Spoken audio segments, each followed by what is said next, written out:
Alright, and we're back. Gonna finish the second half of the event today. Just gonna do my ladies real quick because I haven't logged in all day. Go get some rest. I'll take the night watch.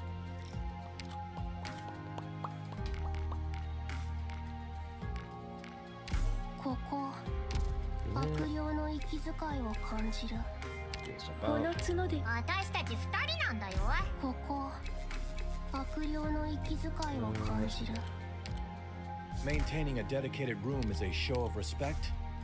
I see. Clue exchange.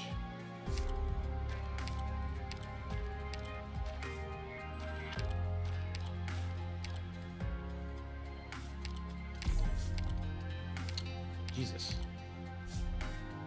I don't need that many clue 7s. Oh, I forgot to resume this. Crap. Dang it. Make 4 of these. Which I need all of this. Okay.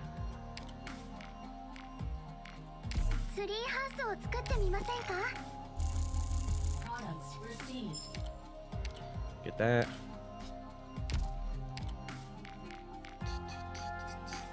Oh,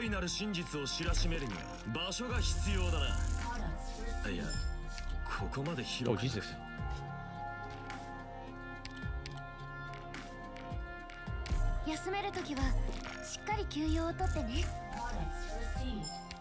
Nice. Care to take a peek and tell me if Doberman's in there?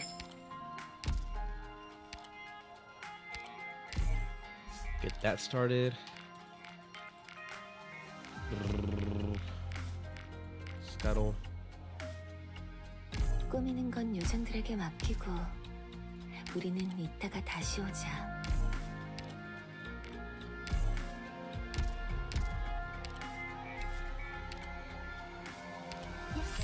Oh, I should probably put it here too. Take a peek and tell me if Doberman's in there.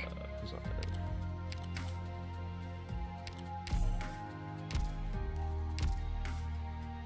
And I'll put it right here. May I ask how to get to the archive? All right. So it's not in your Resuming the event. I should probably use my sanity, which I can't. I'll from tonight. And here we go. Starting off with the story node. Roasted chestnut. I read this yesterday.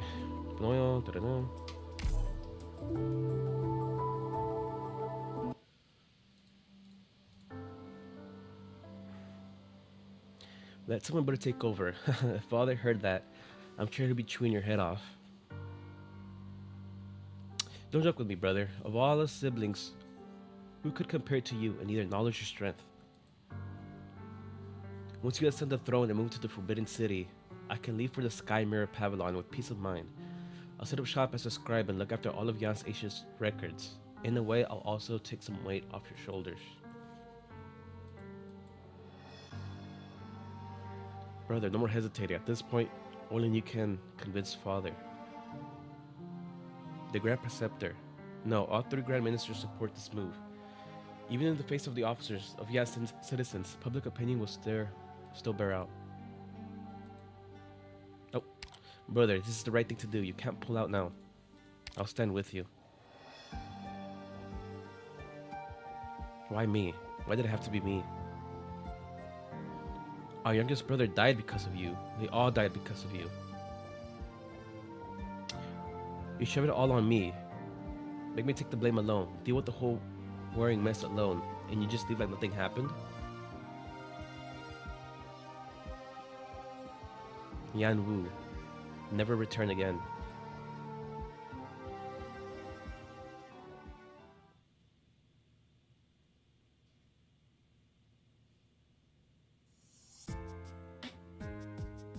Oh.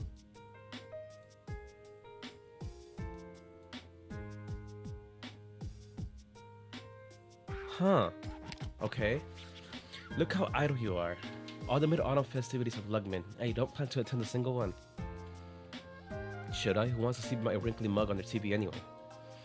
The Schreier's girl is a planner. She'll handle it. She can make anything lively. I watched you grow lazier day after day since we came back from Human. You just cool up in your study at home eating snacks. If you don't go out for a walk anytime soon, you might just start putting on a beer belly. I haven't seen Len Kyoji or Koji get out much since spring. I can't even find a partner for morning jogs now. Ah, he's old. I'm old. The young ones know how to do it all. If I can stick my head in, they won't think I'm cool. So now you understand, huh? If you realize any sooner, would little Chen have ever left? How long ago was it? Sorry, what? Little Chen, how long has it been since she left? 5 years. It's been 5 years.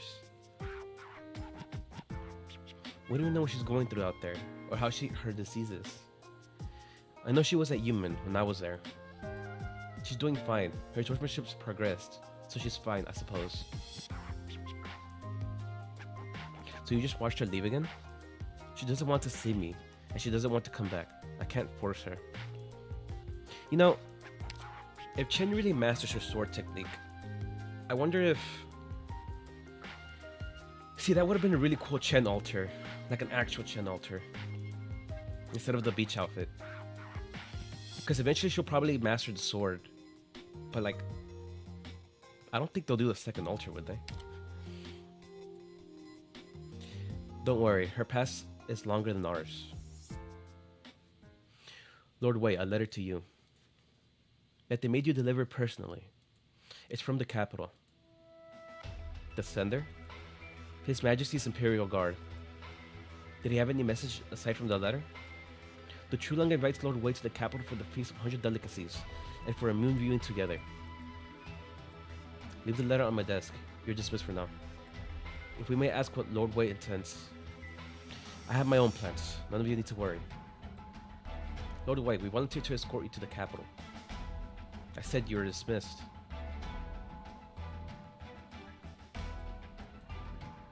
Why don't we open up your invitation and see what they wrote exactly? No need, just leave it there. This day was meant to come. I even thought it would come a little sooner. How many years has it been? 40. It's been 40 whole years since I left Baizhou. Oh. You mean should have reached the capital by now.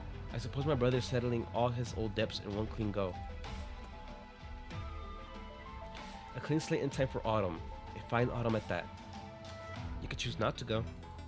It's been 40 years already. What's he going to do? Send another unit of Imperial Guards? A whole army? Enough nonsense. At this point, that's not what he intends. Then what does he intend? You know, I've never really brought up those dates with him before. Enough, I don't want to hear it. Fumizuki. I've let down a lot of people throughout my life. Edward, my sister, my teacher. And I have to admit that my brothers turned out to be one more on the pile. You can also say that it was a position that killed so many people. And who had that choice? Then it wasn't your fault. Even if you stayed, would things have turned out better? Would there be no blood? Nobody would have remembered a minister pleading the commoner's case. They would only remember a regicidal, fratricidal prince. Interesting.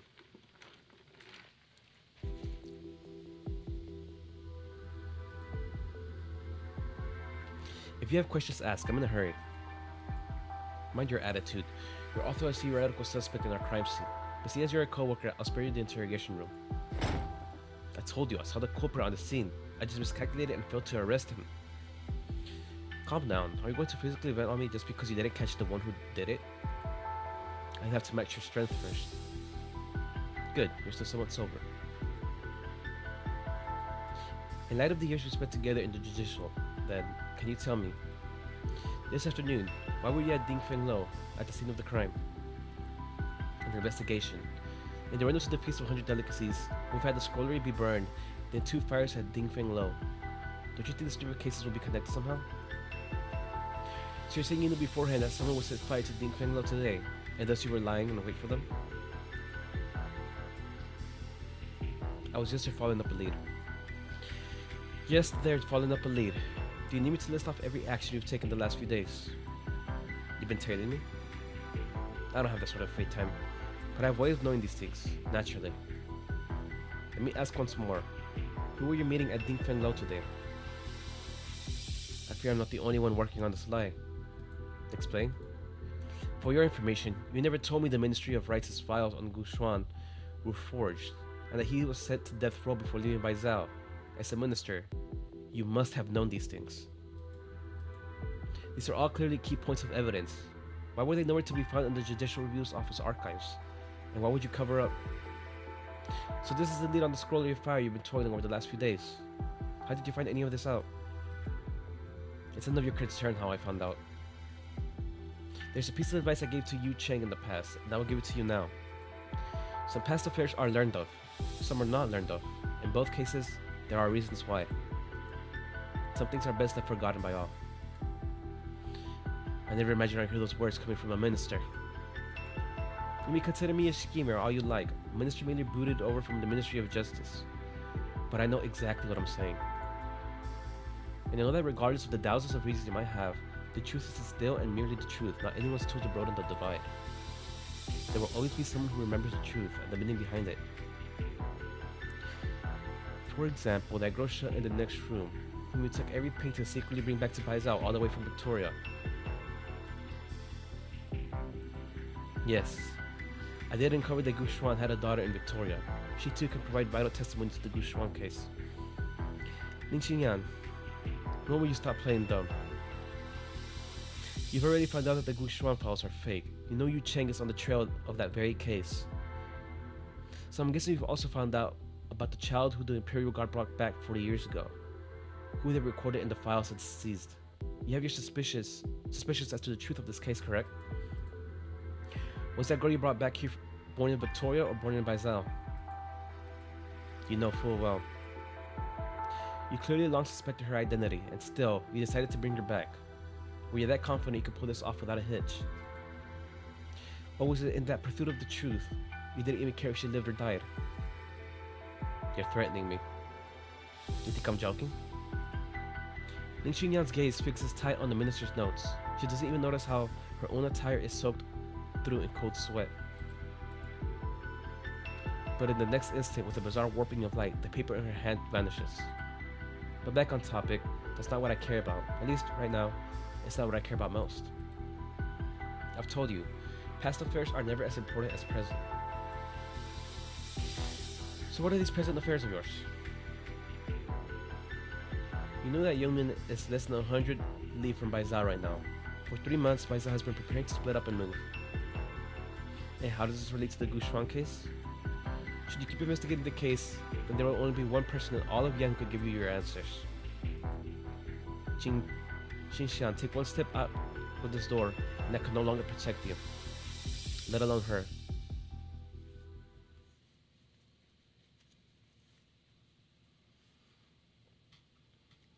At the Chan's old place in the study, there's a secret closet. After I leave, go there and take what's inside. Follow those instructions, and you can protect Lungman's safety and your own. So you're going? Now's the perfect time to. Kojui's girl is doing a great job handling the downtown, and the Schreier's future doesn't rest on the sickle tiger anymore. Lungman doesn't need a Wei Yan Wu anymore, or a chief executive. I think you're giving your last words a little too early. This is about Lungman's future, Fumizuki. Listen to me. I made a lot of mistakes, done a lot of things I regret. But Lungman, our city, built by us, a home to millions.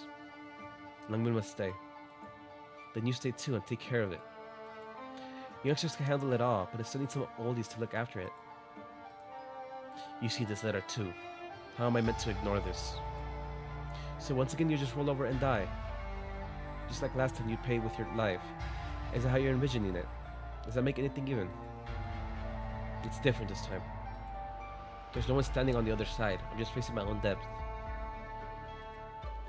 I made a choice 40 years ago, and ever since, with every action I take, I try to convince myself that even knowing how many people I've failed, I was still right to make that choice. But I can't run forever. You know, your life's never been yours alone. Not then, and certainly not now. Forget about sacrificing yourself to make up for anything. You can't make up for a mistake with another mistake. It never ends that way. At our age, we should have already learned that lesson well. Stay, we'll face this together. Fumizuki, don't try and stop me. You cannot stop me, paying for my past. Well then, You leave me with no other choice. While I'm stood here, you're not going anywhere. Yinwu, this time, I'll protect you, I swear it.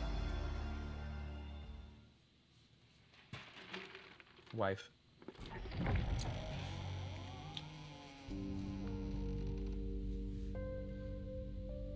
Lazy. You're alright? Of course I'm alright. All the just little asked was what I saw during the fire, and I just told her the truth. I didn't say anything. Then she let me go. The heck did you do? How come you took so long? It's no matter now, let's go. Wait, go? Why? That Mobufu clearly still has tons of answers. Aren't we gonna follow up with him? There's nothing to follow up on. Pardon? I'm not meddling with your father's case anymore. I'll get you out of Baizao in the next day or two. Ning Xinyan, that's one stupid joke to tell me now, you know that? No, wait, you just found a new lead, didn't you? That's why you're just screwing with me. Okay, now for real. Tell me what you found, or... Blaze. I got the official debriefing from the judicial case files. Gu Xuan, an ethnic Chinese from Victoria, joined the Ministry of Rights in 1077 as a ceremonial officer. Resigned as an envoy of ceremonial rights in 1092, headed for Victoria as part of a diplomatic mission. On the way, encountered an unexpected snowstorm and passed away after falling into a river. What? Lazy, you're lying to me, aren't you? Just trying to shove me out of the picture again? You've been asking me just what the deal was with your father's death, haven't you? Well, every lead's been thoroughly investigated. There's no doubt. That's it. It was just an accident. All the gaps in the files have been made replete. This case can be closed.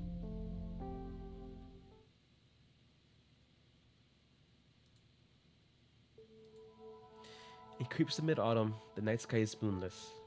Out in the streets, the energy poles churn away at max output, but the drop in temperature is still noticeable to some. All falls still in the dead of night. The humid sea recedes. The biting breeze blows through. If you're that cold, just turn on the heater. Easy for you to say. If we're going to keep running this shabby little eatery, we have to pinch every penny we can on warmth. Damn it, just look how late it is. When will Blaze and her friends show up? You're wondering about that reward money, huh? I'm not. Is this window letting air in? I need to fix it later. Wait, are they back? You're... What, am I not allowed in? Please, come inside. I'll put on some tea for you now. Anything to eat? Noodles. Longevity noodles. Right, I'll make you some now. Once made by your boss. Well, Jengris is back at the staircase where the young chef has been sending. By now he's vanished without a trace. He's out on business. Then I'll wait for him here. Far, far out. He won't be back for a fortnight. And I'll still wait. I've waited 30 years. So long that I'm shriveled up. What's a little longer? Chef Mo, please don't joke around. You're the first under heaven when it comes to cooking. What could be worth wasting your time here? Made. First under whose heaven? Mbufu downs his teacup in one go. The hot tea spills from the corners of his mouth and drips down his wizened white beard. I remember clearly, that winter 30 years ago, a catastrophe wrecked my home village. Those of us lucky enough to survive took off, me with nothing but my cooking skills. We thought, let's scrape by in Baizao. We went through hell. We were almost there when we ran into another group of refugees, or maybe a bandit gang, I'm not sure. They followed us for a long way across that icy waste, weapons in hand. We began to realize that they were after the remaining supplies and rations we had left. By the time we'd been checking for a month, plenty of us were still sick or hurt. Or were sick or hurt.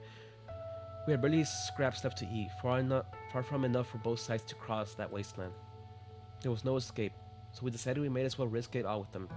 However, when we were just about to go out fighting, we smelled something delicious. That's when we saw him.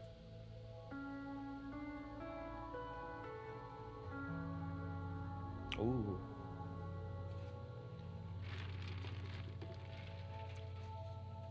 There was an old temple not far away from where we were. Someone set up a stove by the gateway, boiling up a wok of noodles. We couldn't see his face properly through all the steam.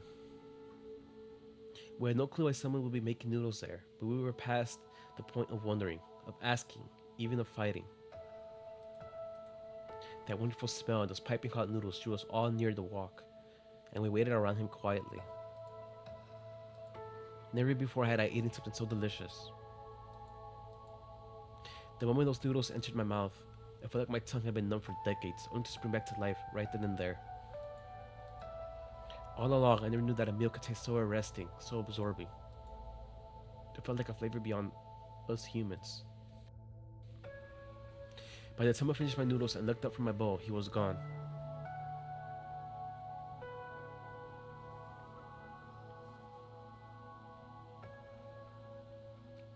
Who knew that in my lifetime studying as a cook, the most profound lesson I'd learn would be in a shack of a temple outside Baizo City.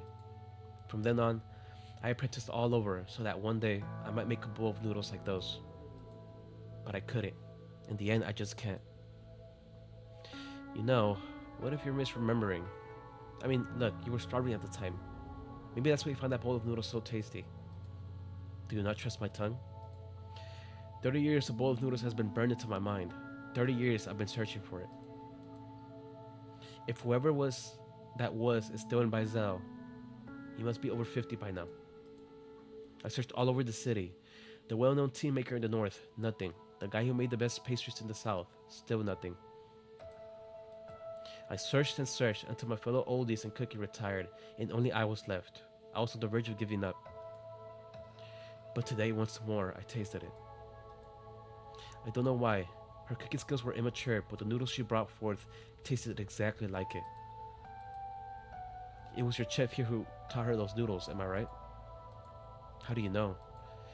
We sent out 100 written invitations for the Ding Feng Lo competition. I can recall every one. I've long been aware your saviors at Yu's hand had a reputation. I don't know what kind of relation your chef and that savior of mine have, but I have no clue why he's willing to waste his talents away like this. But I won't do the same. All the cooking skills I've inherited over the years, I can't let them end with me. Mobofu stands, produces a letter from his pocket and places it on the table. You tell him this.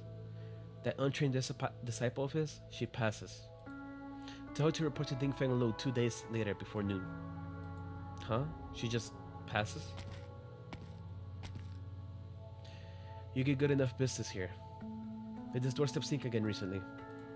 We haven't replaced it in over 10 years. Lower doorsteps can't keep the wind out. It's getting colder in the coming days. The boss won't let me. He says the lower the better. Too high, now the diners will stop coming.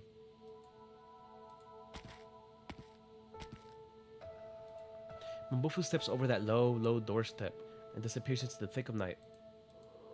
Once again, the restaurant is empty save for squalls of wind through the hall. The whistles grow louder, as if lamenting. Is he gone?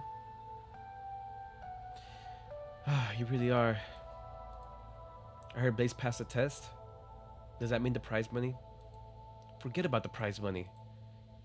What's wrong with you to torment a mind like that? He's 70, 80 years old, and you just watch him freak out like that?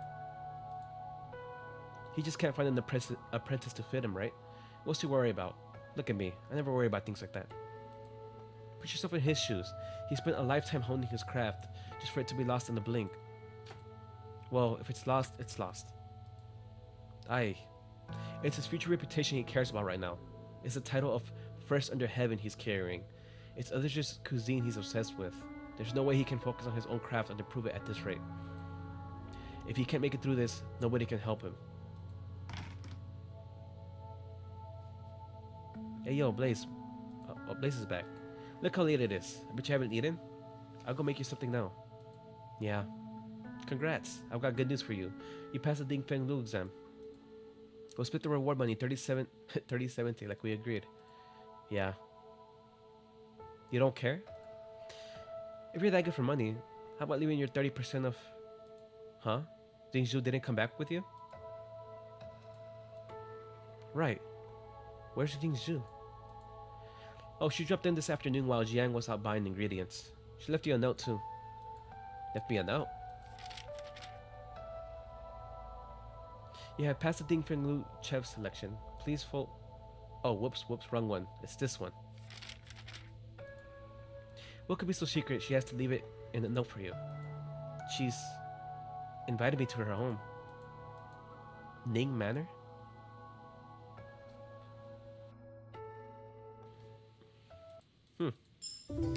Okay. Gourd cube, sculpt the winter gourd into the shape of meat. For the vegetarian ham, cover it with velveting sauce. The result looks identical to rice-based pork, and it cannot be full of penicillin.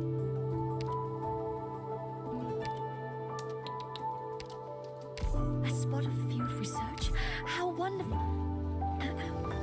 I'll keep safety in mind. Forgot to take off stainless. You came.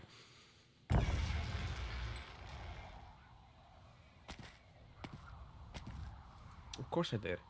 That's what you do when the Nings invite you. I'm sorry, I didn't mean to hide anything from you. I don't really think it's something I should bring up for no reason. Nothing to apologize for. You've got your troubles. I'm not the kind to give you the stink eye just for being blue-blooded. So, what do I call you, Lady of House Ning? My name is Ning Yin. I'm not actually part of House Ning. I was adopted by grandfather as a child. He always introduced me as a distant relative of the Nings, but I've never met any relative who actually shares blood with me.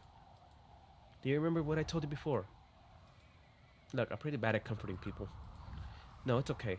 Grandfather's very nice to me. My background has never caused me any trouble at all. Everyone treats me very well. Your grandpa would be Ning Shu, ex-minister of rights? Okay, so that means that she was a child they brought in the beginning. Perfect, I know. It's getting chilly. Don't just stand out there. Let's go inside and talk, okay? Sure, I guess.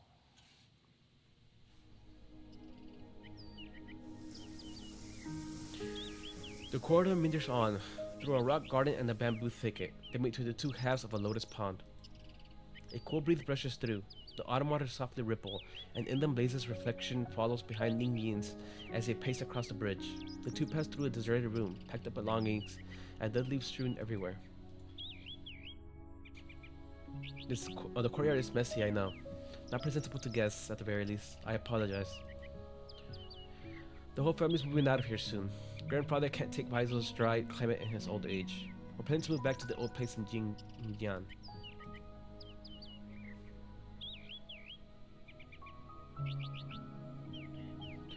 Though Ningyin's pace is glacial, she can only hurry up when she notices her friend is in no mood to appreciate the scenery. Up ahead, we're almost there.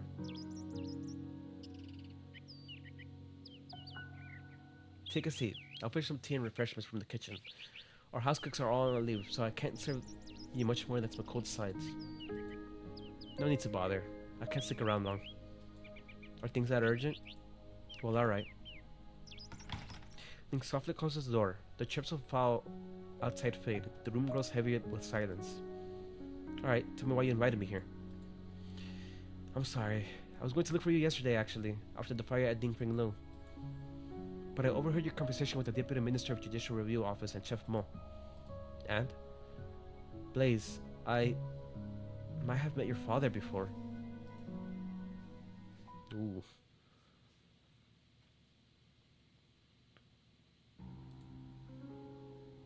When I was 15 years old, I remember we had a visitor. Grandfather was always busy with work. His apprentices and co-workers were coming and going in the estate. None of my business, by and large. But slowly, I realized an extra person had moved in, wearing blue low-racking Mandarin robes. Every time I saw him, he was alone, as if other people just weren't his concern. At first, I didn't really pay attention. It was later that year on my birthday when, like every other year, Grandfather would hold his great big birthday dinner for me, with lights and banners strung up everywhere, and friends and family all around. Not that I knew more than a handful of them.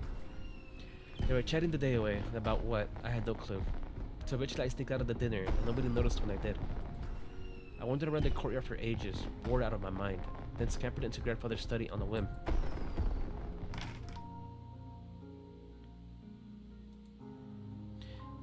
It was in there where I saw the man again. I remember I saw him stuffing his pockets with letter papers and brushes. When he noticed me, his face was stretched with nervousness, and he pulled the brush and paper back out again in a rush. Are you? Yeah, as the guy was on the beginning. Huh. It's not what it looks like. I needed to finish copying some letters, so I was going to take them home. The High Minister is sending these to very important mandarins, so I was just worried if the paper wasn't good enough. It's okay, it's just brushes and paper. You're welcome to make use of it, sir. Thank you, little lady. What's your name? My name is Guishuan. I'm a transcriber for your estate. I copy and file the estate correspondence. I'm Ding Yin.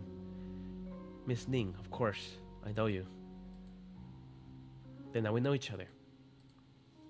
Sir, I want to read it in here for a bit. I won't interrupt you while you work. Is that okay?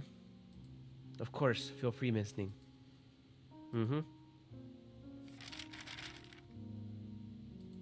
Miss Ning, are you into these history books? Grandfather always says one should view history as a mirror. We must use it to study our ancestors' wisdom and character and learn from their teachings. But I think reading is just fun. It's like all these amazing people recorded in the text are coming to life before me, and they're all my friends. I think someday it might be nice to join the Imperial Historical Cabinet as a historian myself. You got quite a unique outlook, Miss Ning. If you're interested in following in the High Minister's family's footsteps, I'm sure you do well. You think Grandfather's really cool too, then? Of course. Minister Ning's been helming the Ministry of Rights for decades. He has plenty of deeds to his name. He's the Mandarin everyone loves. Everyone in this family is so cool. My uncle and aunt are always away from Baizhou, traveling all over the country. I hear Yan couldn't have set up the meteorological and earthquake systems it has today without them. And see Chio, my little sister, she's even cooler. She's 2 years younger than me, but at the last Baizhou Academy study camp, all the professors from the College of Foreign Affairs were praising her. Everyone was teasing her by calling her Little Miss Minister. Other people in my family are going to leave their names in the history books. I love them and respect them a lot. I want to record who they are and everything they do, but I can never become like them. Compared to them, I'm just normal. You know, that reminds me of something my master once said to me. As history has ebbed and flowed, the floods and tides are recorded, yet most are streams that simply trickle on by. But without the babbling brook, how will the waves arise? The waves and brooks don't care about who's greater or who's plainer. Indeed, the vast majority will never get to leave their names in the history annals, but they're not the empty space between the lines. They're the pages themselves. Oh. I'm sorry, I took your ear off there. Sir, your handwriting is really beautiful. Oh, well, it's my only skill, really. I can still remember when the High Minister gave me this transcriber job. I could never write my name properly. Grandfather's gotten on my case about it more times than I can remember. Handwriting is a long road. Just keep at it, and you'll see change eventually. Maybe you can be my calligraphy teacher then. I will never pose as your teacher with my modest brushwork, miss, but... Right, I have 2 copybooks here. I copy from them all the time myself. The forms are very regular. It's perfect for beginners. If you don't mind, Miss Ning, you can have these as your birthday present. How did you do my birthdays today? Well, to decorate the estate so brightly this time every year, you see. I spent long enough here that I've heard. Miss Ning, happy birthday. Thank you. That conversation always stayed with me. I liked how he talked and how he saw things. And I don't know why, I can't really say, but he felt so close to me in a way. But after that, I saw him much less around the estate. Next time I got to talk to him, it was years and years later.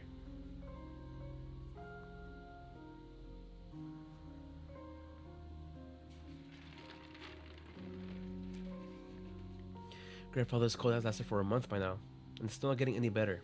And it's almost winter. It might only get worse at this rate. I'll be counting on you for the next while, Doctor. The High Minister's my lady is mostly from overwork. You can remind him to rest more often, my lady. I will. Oh. Sorry, I'm sorry. I apologize for running into you, miss. Very sorry. It's alright, sir. Are you okay? Why don't you sit down and rest for a while? You really look quite ill. I'm fine. Sir, you dropped your Sir? Are these painkillers? Yeah, he's infected. I think so anyway. Strong painkillers at that. Whoever that was, he must be quite badly ill. Doctor, if you're free, could I ask you to attend to that man too? You can bill his medical expenses to me. I was worried about grandfather's condition at the time. They didn't pay that encounter much. Oh, I didn't pay that encounter much mind. I was just planning to pay him a visit later at some point, when I had the time. But after that winter, I never saw him again. Doctor, thank you so much for all your work. Grandfather's back in perfect health now. Right, about the man I asked you to attend to. Oh, you mean that Gu Xuan man? He died. Was it his illness? No. I hear some kind of accident took him while he was on his way to Victoria. But given his health, I can't imagine he would live much longer even then. Truth is, last time I met him, his malady had taken root in his vitals. I could hear it in his breathing. I can't imagine how much he was suffering in life. And it's a mystery to me why he decided to travel so far while that sick.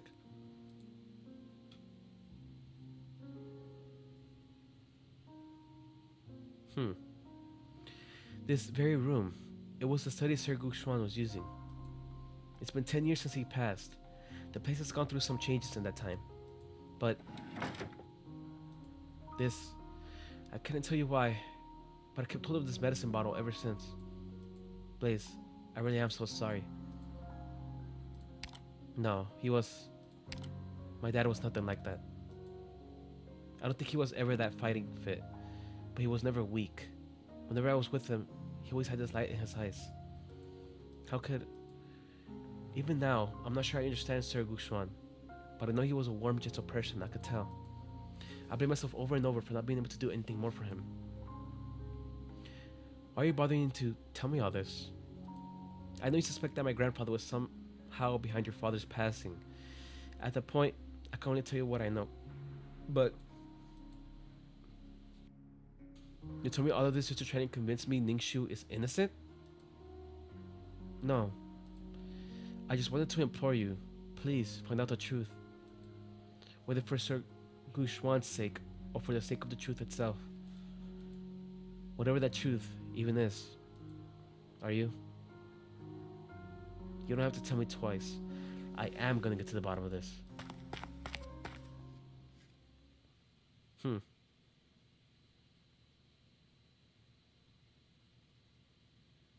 Now the question is why he was so desperate to take Blaze to Victoria.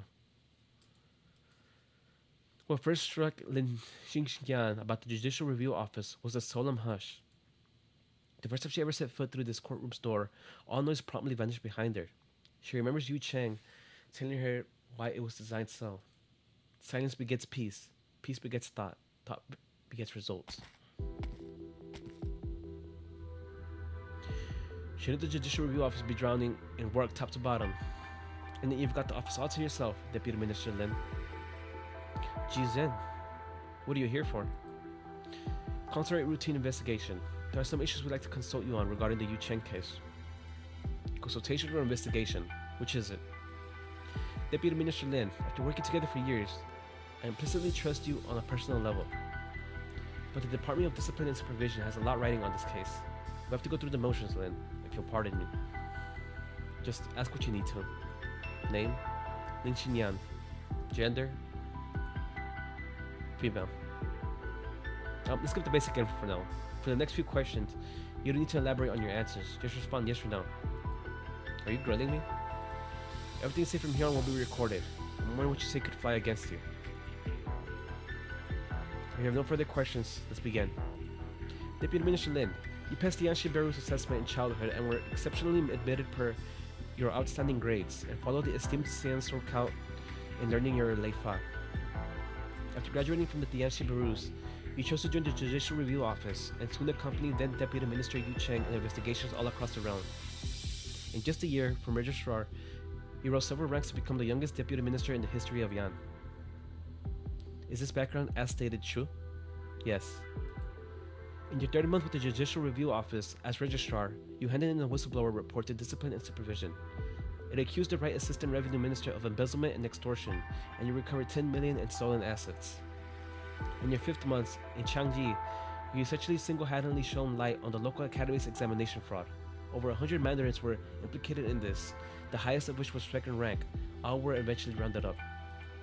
Upon becoming deputy minister, you handled the case of former Judicial Review Office Deputy Minister Yu Cheng for forging evidence, causing him to be expelled from the office's Horan Pavilion, with all status stripped from him thereafter.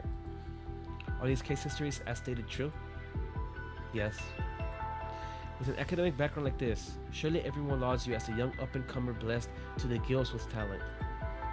And yet people can't help but wonder, what gives such a green-hand mandarin the courage, the capacity to handle these cases? Can you get to the point? If I'm remembering right, your good mother and father were Tianshis at the Chamber of Heaven's Designs, spending years building much in the north, even being vested personally by the True Lung. I really want that old Tiashi being playable from a Shoes event. She was so cool. Probably like a top 3 NPC I want right now.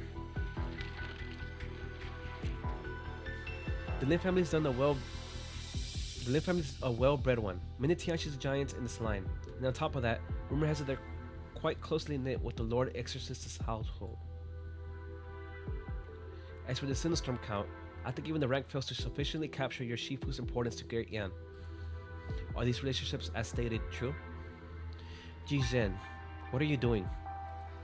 You need only answer yes or no, Deputy Minister Lin. Don't think I'm deaf to your connotations. You're trying to say it was only by leaning on my background that I could take on judicial cases all these years?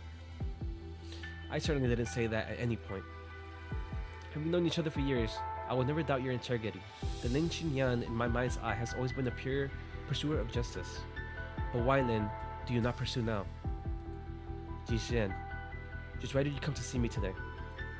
How much do you really know about the Yu Cheng affair? As I just said, I'm here to see you today on routine business. As for the Yu Cheng case, what I heard in the courtroom that day is all I know. What makes you so dead set on the case? Censored Ji Zhen. Before you say what you'd investigate it, I remember we actually had an argument. I'm going to speak out of line here. The whole stripping of his rank aside, I really do respect people like Yu Cheng. Now of all times, you're going to defend him again? If a law enforcer does not themselves abide by the law, that's abuse of power. That goes for every last member of the 3 organs of justice. What kind of double standard could you possibly be applying here? No. The Judicial Review Office's verdict is settled on the Yu Cheng's mistake. I've little more to say here. I'm just very curious. What kind of truths could have pushed him to such means to find it? You must be more familiar with Yu Cheng than me. In your opinion, was he a smart man? Naturally. When it comes to sniffing out lies or chasing down leads, I'm no match for him. Then, did you ever wonder if, supposing Yu Cheng truly intended to cover up his own forgery, you should have been able to make such short work of the case? You're telling me he let me find them out on purpose? What for? That I don't know. But he put you in charge of the Scrollery Fire case. To an outsider, I don't think I can say that Yu Cheng had no faith in you. You've been all over by Zhao the past few days investigating that case. I know that. I've heard as much. And yet since yesterday, you've been loitering in the Judicial Review Office, acting like you've been grounded. I can't help but be curious. When would you go and give up on pursuing this case? Are you afraid of offending the high and mighty? No. That's not like the Ling Qinyan, I know. Did someone lawfully crack down on you? Can't be, I think. You're sitting here in the office after all, not in the judicial prison cell. If not that, then all my pondering can only produce one answer. You're scared that if you continue, you'll implicate someone you know. Seems I guessed right. In the thick of things, your concern clouds your judgment. It's like you've forgotten the simplest of truths. Don't miss the forest for the trees. If you can't hide it, you may as well tip it out. Show it some sunlight. Mr. Censor, you've really served up the lesson for me today. Not at all. I think the hush of this office must have helped you figure out plenty by yourself. I know what I must do.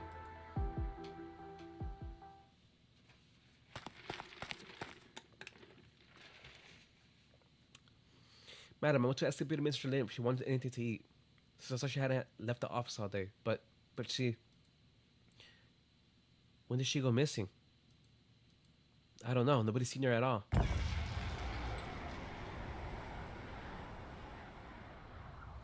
A biting chill gusts through, the stiff breeze curling papers and sending them dancing mildly through the air.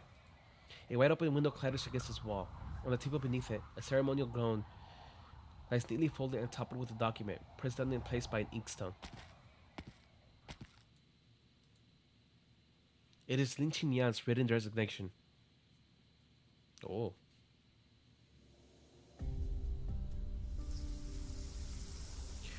Watching as Blaze vanishes far into the distance, Ning Shu clutches the door knocker. The big dark point vanishes over the crest of the path, but it still remains fixed there, lingering for the longest time. What are you expecting out the door for? Grandfather. Oh, battle time.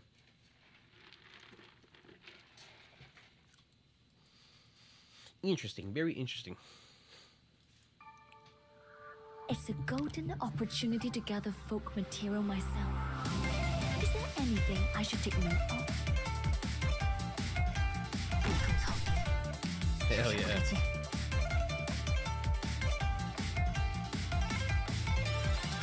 Che posto meraviglioso. Man, this track is so good. Sono tutte l'etale e la danza della dama elegante. Di rosso si tinge il fiore I should probably sottostante. kill us.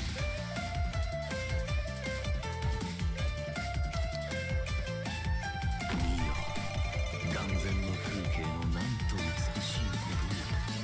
敬なりをなさず、い思いにあらず。修行し直し戦勝百式、一足のうちにあり。たまには基礎は問題解決だ。変わらず無駄よりな。敬なりをなさず、い思いにあらず。修行し直してこい。 Sono tutte l'etale e la danza. 敬なりをなさず、い思いにあらず。修行し直してこい。让你们吃。貴様らの問題解決は変わらず無駄よりなのだな。私の血が地平線まで燃え進む私の血だよ。 Oh, it's such a thank you. 戦勝百式、一足。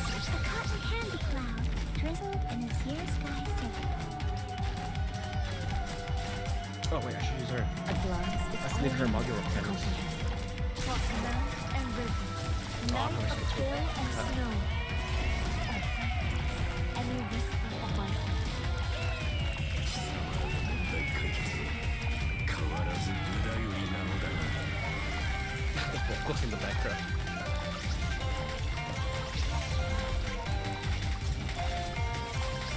アーツのオートメーション。啓発すれば好調落ちるがごとく。気を収まれば中央平らかになる。私の血が沸き立ってる。 Oh, I should probably face them. Shouldn't 死んだのをシャージ。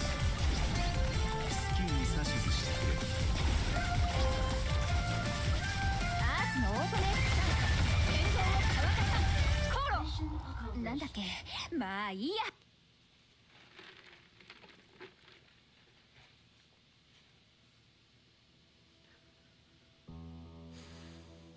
Your friend left so soon. She won't even stay for dinner. She had urgent business. She couldn't stay. Even as a child, you never brought friends over. Here, I could drop in to see what she's like. I don't know if we even count as friends, really. Seeing the dejected Ning Yin, the owner tries to think of something to say, but can't. He simply reaches over and brushes a leaf off her shoulder. Almost time to move. Plenty of things still on your plate, eh? What about you, grandfather? For days I was all ready to go home. Now that we're about to.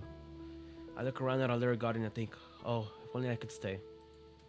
Do you remember? It was here in this pavilion we laid out some sand and grabbed a stick, and I taught you how to write one stroke at a time. You said by next year you'd be writing all the state couplets for us. And you spent 2 months with me learning, and after that you had to give up. But by the next year, you really did write me a couplet. Bountiful blooms and a full moon. May joy last forever. I'm surprised you still remember, grandfather. How could I forget? Ah, another year, another mid-autumn. How quickly these days pass. The two of us haven't chewed the fat like this in the longest, have we? Grandfather to granddaughter. I've been out constantly, and you're always occupied with guests. We hardly have the chance to meet. The whole family's leaving the capital after all. Quite the headache. But things will settle down once we're back in Langyi, and we'll have plenty of time to chat along the way. Are you almost done writing that book of yours? Grandfather, I don't think I could go back to Langyi with you. When did you make up your mind? Ningying shakes her head softly. She falls a few steps back. You're returning home, grandfather, like a leaf returns to its root. It's human nature. The whole family sympathizes. But the journey is meandering enough to make us worried. The Nings are bursting with talent. Everyone's work forms a cornerstone of Yan. Compared to them, I really am the lone choice to accompany you back. But frankly, I was always a distant orphan from Langyi anyway. It was because you took such pity on me that I could spend those decades at the Ning Manor.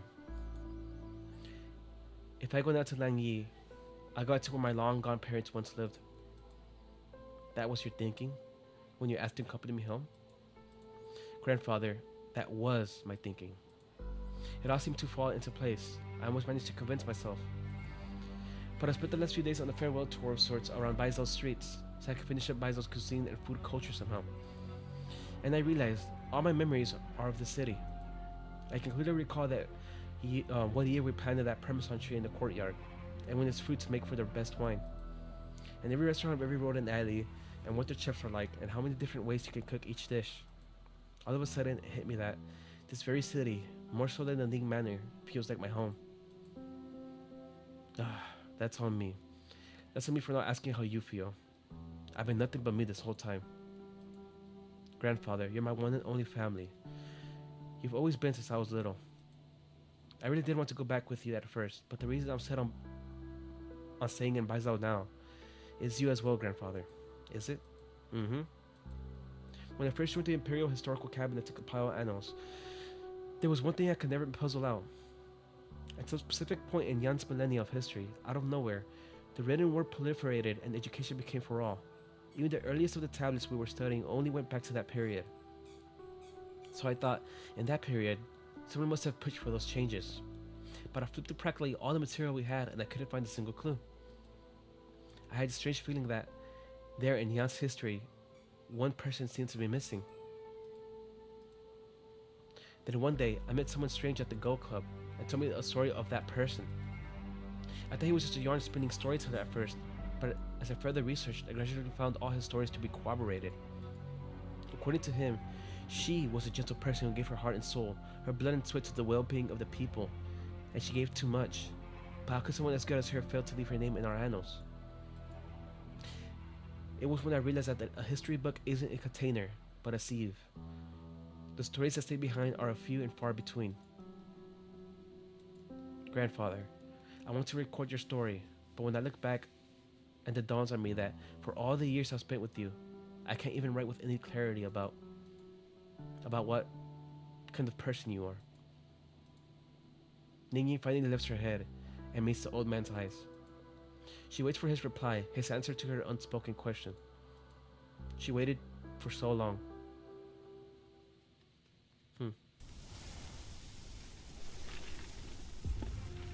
Rat. Who goes there? Who goes where? Shh. Thought I heard something. It's all the bizarre cases these days. Makes me feel like someone's going to barge in at any moment and wreak havoc. This is the Judicial Review Office. What kind of miscreant would break in here? Quit jumping at ghosts.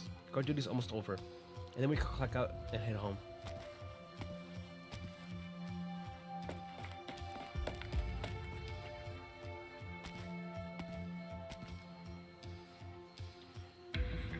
Just wait a sec and then enter to the front. So you're here to report a case, then find a floor map on the way to the waiting room. The window in the waiting room yesterday faces north, and the judicial entrance faces south. Behind is a high perimeter wall. Ning Yan's office is the third floor. Get out the window, climb up the sprinkler pipes, and no one should notice me. Tamade. Once I find you, I'm gonna sock her in the... Who's there?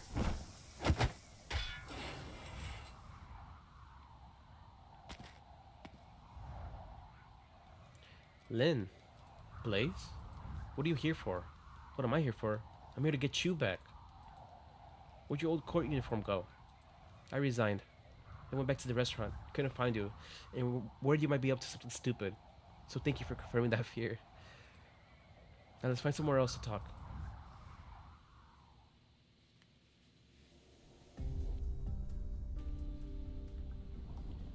You're telling me that all those years, Gu Xuan was standing at the Ning Manor. But how did you find out? Never you mind that. Now, can you tell me exactly what that means? Minister Ning's involvement in the Gu Xuan's case runs deeper than I ever thought. He was clearly hiding something in his previous testimony. I did suspect he was the perpetrator, but going by Mobufu's testimony, when Gu Xuan was sent to death row in the fallout of the old case, Ning Shu was the one who got him out. Knowing that, he would have a motive to try and get him killed again. And the most key thing, I had no idea that before that Yu Cheng had contact with Gu Xuan so early on. Whatever's connected to the string of events, it's actually more complicated than anything I've imagined. See, I'm still curious. All those years ago, my dad came to Baizao on his own. And what the hell for? Yes, that's the key question. Blaze has no clue about the two lives Gu Xuan lived. If he was a fall guy in that incident, then why would he return to Baizao a dozen years later after the fact and plant himself in the middle of the Maelstrom? Ning Shu's position, Yu Sheng's scheme. We still can't draw an outline around any of these questions. How should I let Blaze know? Hey, you know I can tell that look on your face. Come on, what's your next move exactly? Blaze, about yesterday.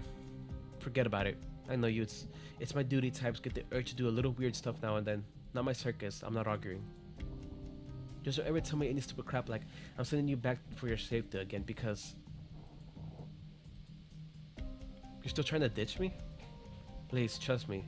I will see this case through to the end, but you can't stick around in Baizao any longer than this. Do as I said. Leave within 2 days. Head to the Lungman office first. But you can't stay there for too long either. So once you're reorganized, get back on the road straight away and leave Yan as soon as... over my dead body. You don't trust me to keep investigating? I mean, I do, but you're out of a rank. You're out of a job. How are you gonna investigate? I'll think of something. If Yu Chen can resign and investigate in secret, then so can... I have an idea. Let's do this thing a little more thoroughly. What's your plan? Blaze pulls a letter from her pocket. It's a chance Mobufu gave her, and now it's both of their chances. Not like we're gonna get anywhere just running around town. We'll head to the Feast of the 100 Delicacies, go straight to the True Lung, and ask him to explain all this. Direct from the mouth, huh?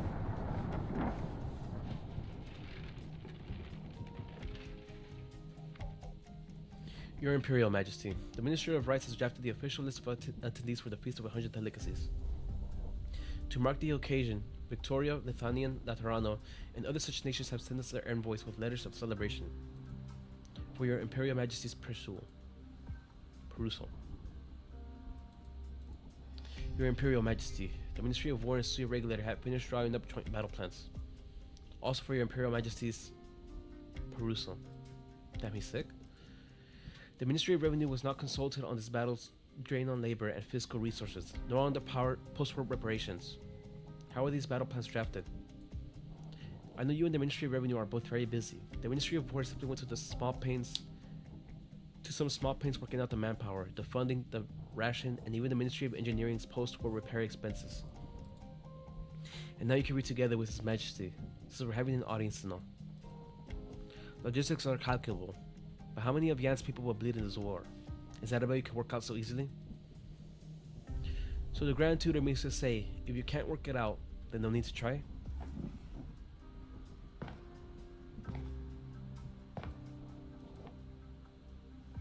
It's autumn. How are the harvests in the north?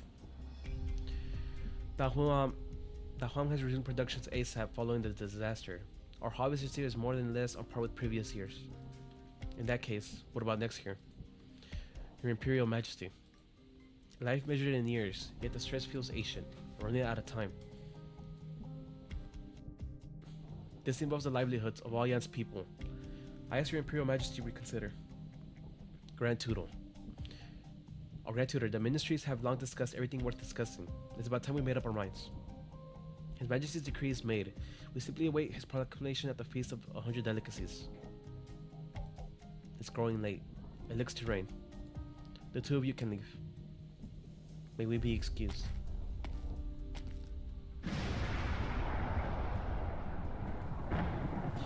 The man behind the curtain lifts his gaze. In this desolate palace, 3 banquet seats set out in a row to his side, and one of them is truly showing its age. Faintly a sigh.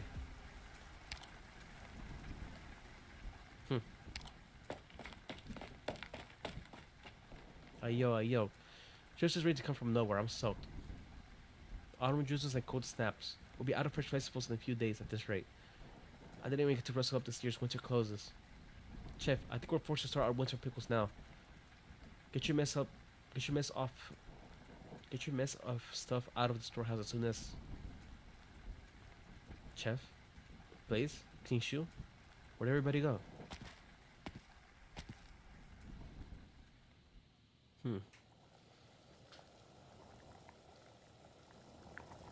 The ever-lively kitchen is presented deserted. All the cookware tidied away. The crowd space seems a good bit wider like this. The only presence is a pot of soup boiling on the stove.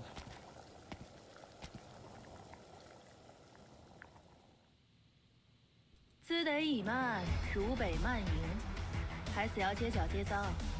不过，还是该夸嘎子你啊，走的不赖。 Meaty platter. Platter meat with from 5 kinds of beasts. An official one presents long piece of delicacy, twice the room security. People from all of life. Alright, let me put zoo. 原碱面薄之 Switch to skill 2 because I need her A login. spot of field research. How wonderful. I'll keep safety in mind.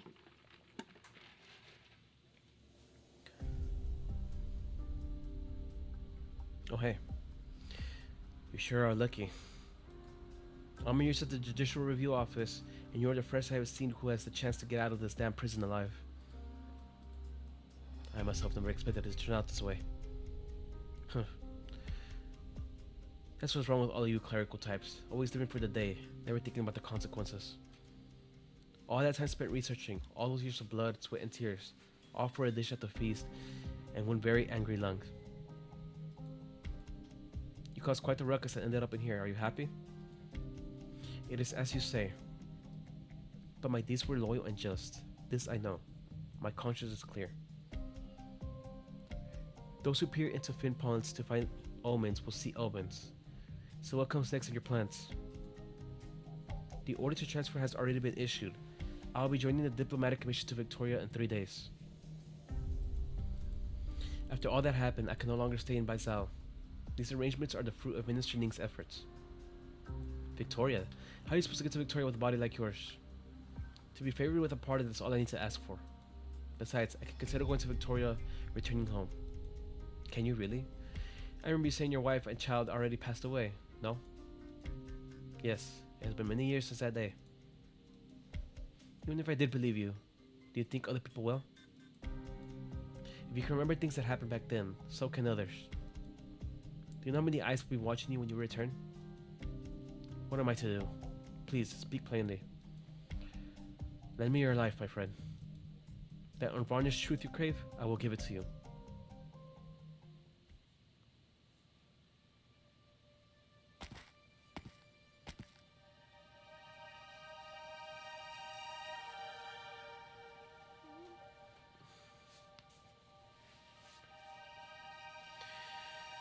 The first time I came to Baizal to further my studies left a deep impression on me.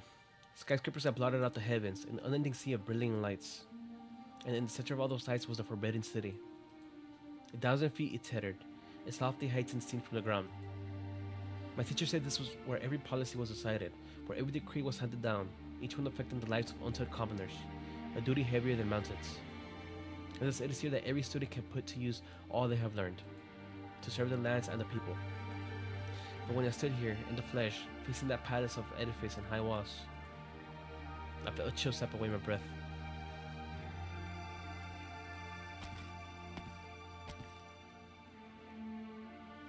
You have arrived early, Mr. Liang. Miss Ning? You seem surprised. Do you not wish to see me? Hardly. I simply had not heard you will also be attending the Feast of 100 Delicacies, Miss Ning. Minister Ning is ill, so for this year's feast, the Ministry of Rights had no choice but to send me to attend in his stead. It was rather last-minute decision, so I did not have to tell you, my lord. I suppose I leave us equals in silence, since it seems you never planned to tell me you were attending either. I am merely here as part of my work. I do not wish to bother you, Miss Ning. I am suddenly reminding of how, aside from Shangshu, we have not met for the better part of a year. Several of my letters to you during that time received no answer. It can be hard to put words into paper, and find myself often mired in official business. I have been negligent in maintaining my side of the conversation. I cannot deny your blame, Miss Ning. Where have I missed blaming you, my lord? During your time as magistrate, even the smallest needs of your hometown never left your thoughts. Now with expanding duties, the concerns have only increased. But for some reason, after only 6 short months, I feel as though we have become estranged. As though there are some things we cannot say to the other. Putting that aside for the moment, this is the first time you're attending the feast, yes? Yes. My early years were spent in Shangshu, so I had little opportunity to take part in government events such as this. Major topics are often deliberated upon at these feasts. The question this year is, what decision will His Majesty make in regards to this war? I did not make any sort of wild conjecture on His Majesty's thoughts. But you are a clever man, Mr. Liang. Your conjectures are always correct. You did in fact have something on your mind the other day, and you wanted to discuss it with grandfather, did you not? I dare not lie to you, Miss Ning. Phrase it how you will. I am always happy to hear what you wish to see, that you wish to see me.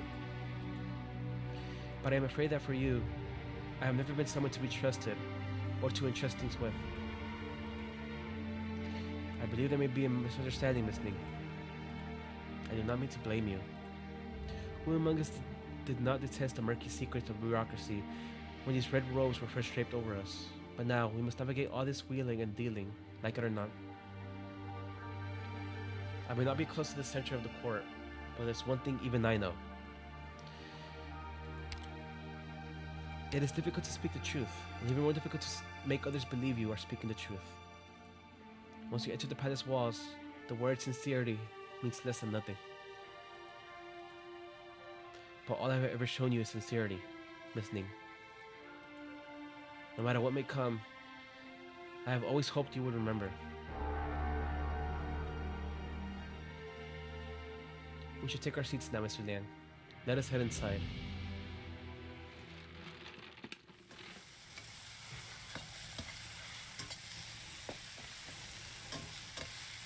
Come on, step on it.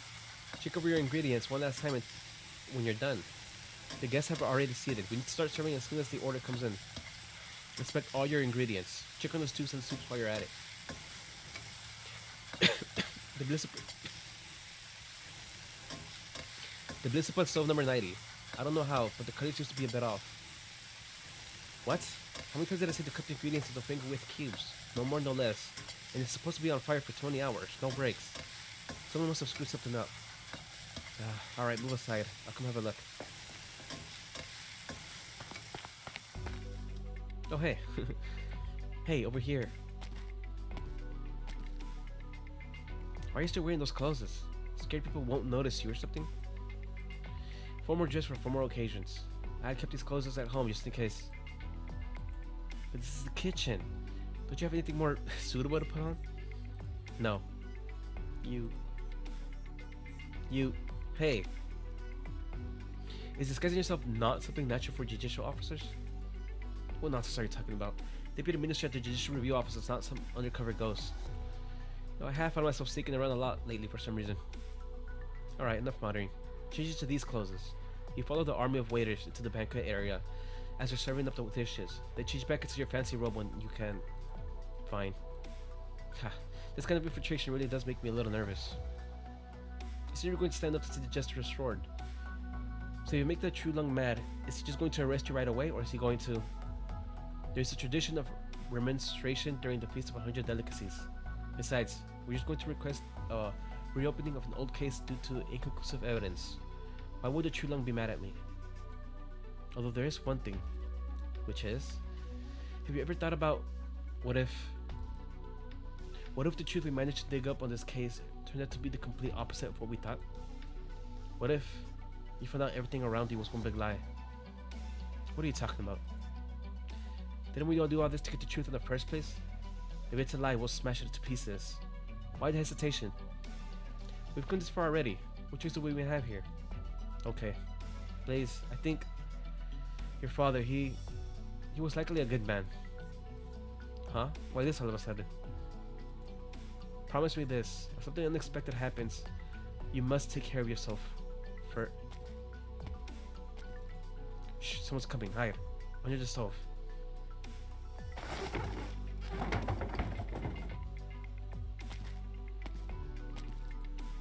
Is everything ready? Ready, chef. These Angivity noodles you are in charge of may be simple, but they are still vital for the feast. Make no mistakes when preparing them. Understood. You. Although I do not know why your Shifu did not wish to come to the feast, I believe he had his reasons to choose you. Once the feast is over, I will give you the opportunity to take on my mantle. Eh? Me?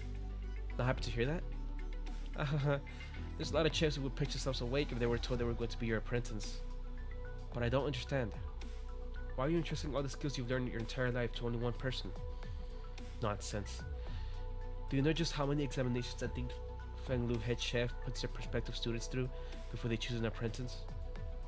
Not to mention the fact that my own Shifu was the one who penned the book of foods, which recipes from all 4 major cuisines have served this well for decades worth of feasts. Out of the hundreds of chefs in this Feng Lu kitchen who have honed their crafts for many years, Shifu chose me to take the reins. Just me. Generations of exquisite artisanship in these hands. You let anybody smudge it? But no matter how exquisite the artisanship is, you're making a dish for people to eat. Huh? What I mean is teaching a single apprentice who's as good as you really more important than teaching a bunch of chefs who could do a decent job? The more you teach, the more you can cook, which means even more of you can enjoy tastier food or something. That's enough of your disrespectful rubbish. Focus on your noodles.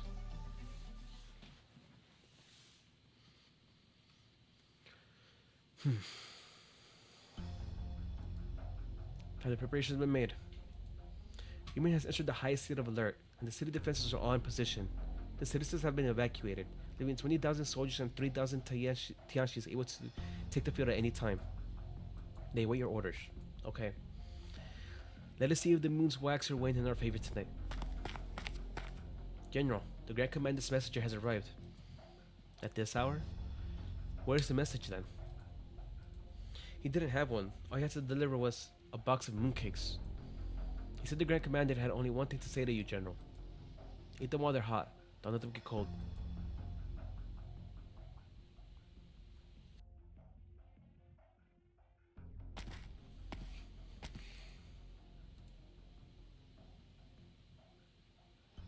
You received my notice, Lord Zhu. Oh, hey, G. It has been a while. Are you faring well? You. No need to be so tense. This pawn shop has long since closed its doors. No one will be bothering us. Why leave me alone? Shouldn't I be asking you that, Lord Zhou? What do you mean? I opened this pawn shop on a whim during my stay in Baizhou, and for a time, business was booming.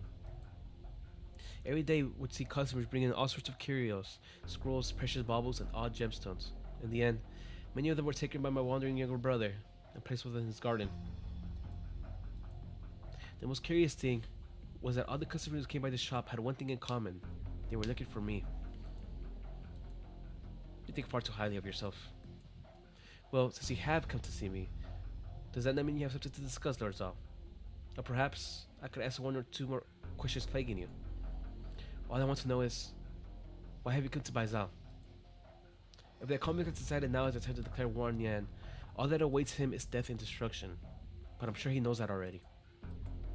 Indeed, my elder brother is skilled at the art of the graded board and naught else. though it is formidable and well-honed skill at that. Do you still remember the Shanghai Zong who appeared in Human, Lord Zong? During the sweep regulator's analysis of the incident, we noticed traces of another Fairmont proxy's actions. Yep. Wang is suspected of being involved. What are you trying to say? I'm sure you remember, Lord Zhao, that during that 100,000 years ago, the Fairmont of Yuan were either put to the sword or banished. Has the sweep regulator ever wondered, considering my brother was able to find one of them? Could he perhaps have found more than just one? Oh. Yikes. Multiple Fairmonts? During the many years since the incident, the Sui regulator have watched closely his every movement within Yan's borders. But have they never considered the possibility that one of his Weishi stones might leave the country? Don't underestimate our intelligence network. The Sui regulator have never stopped keeping an eye on the Fairmont outside. If they make any sudden movements, our Fairmutologists will surely sense something. I'm sure they did. They should be on their way back to Yan right about now. Please treat this information as my humble gift to you, Lord Zhao. How you use it, it is for you to decide. Why are you telling me this? You're one of the convict's conspirators. So why tell us his plans? In truth, though I am indeed in collaboration with my brother, our hearts are not as one. We have our differences. He insists on seeing a victor decided. I, on the other hand, prefer doing my business in a more amicable fashion. Oh, as for why I chose you, Lord Zhou, I feel like we are kindred spirits. What? I profess to have some skill in reading people. My intuition tells me that we will have opportunities to do business once again in the future. It is possible that the gate of us siblings will lie in your hands, Lord Zhou. To be able to chat with you in this festive day, even before a moment, is destiny at work. I hope that in the future you can see me as a man you can discuss things with.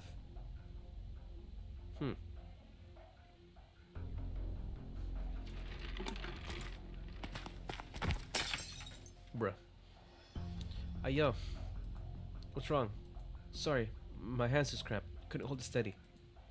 You seriously? Bah. Sorry, I'll go back to the kitchen and get a new one. Do it quick. The miners are all seated already. Once it Chulang arrives, the banquet will start.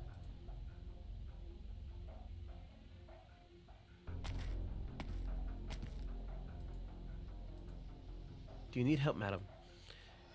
Madam? I'm here for the feast of 100 delicacies.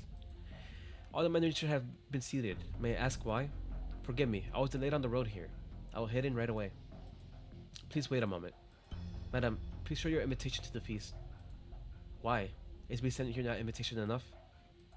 A routine inspection. I beg your pardon, madam. My lady, you dropped something of yours. Why? You? You left in such a rush. How could you have not noticed you dropped something so important? Good thing I spotted it. Ah, Madam Tang of the Ministry of Revenue. Please forgive my earlier impertinence. There are no further issues here, but the feast is about to begin. Please take your seat as quickly as you can.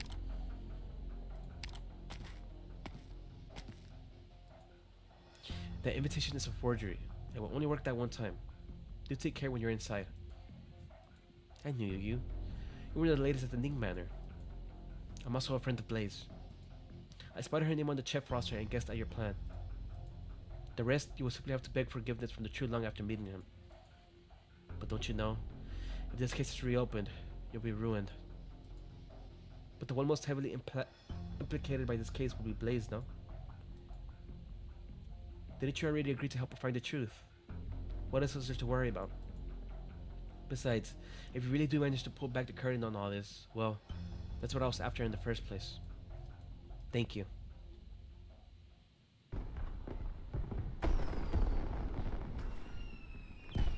Oh. Thus the feast begins. Despite all my years as a Mandarin, I rarely set foot in the Forbidden City. I see towering palaces pressed up against the sky, majestic and stately. I see a banquet of incomparable bounty, each and every seat filled. The lamps are as bright as day, even as the moonlight envelops them. But what I cannot see is who hid away these names. Who does not want to see the truth come to light? I suddenly recall the words. Will you be able to handle the truth?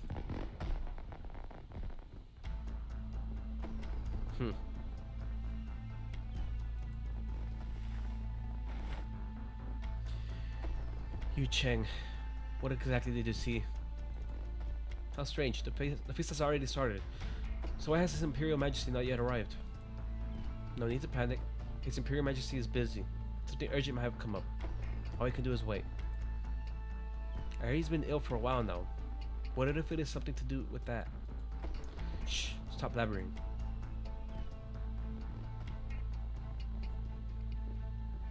Preposterous. Simply preposterous. Don't you know where we are? What right do you have to usurp the court mandarin?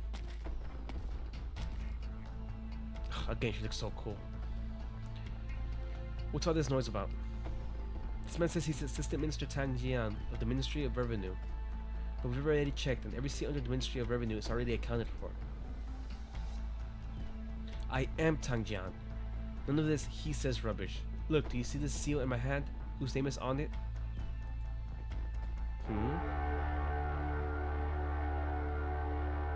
Someone is posing as him? All fall silent. 3 blasts of the horn mark the 7th hour of the night. The moons shine bright overhead. Their light so clear they wash away all color.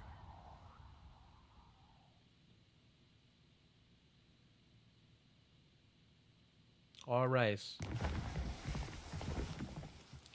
One by one, the mandarins stand. Look towards the center of the feast with bated breath, waiting for the one meant to be seated at the head of the table. I accepted to report, Your Majesty.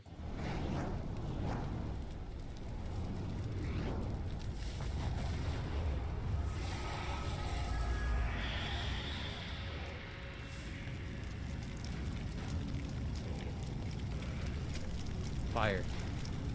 No one knew where the burst of flame came from, but all it needed was a gust of autumn wind to engulf the entire bakery. Oh, the one who set the fire. The flickering flames act like wild beasts, branching their fangs and claws as they pace above the table. The wind blows, and the beasts of fire grow and grow and grow with speed. The conflagration blows and bulges, letting off unsettling noises. Some liken it to shouting, others to laughter. Bizarre flames pour like falling rain, having already tainted the feast of 100 delicacies.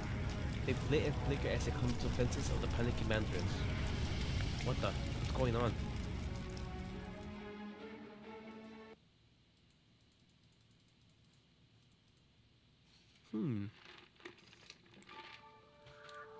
Oh, we still got 2 more stages. The heck? This looks just like the previous stage, except the opposite.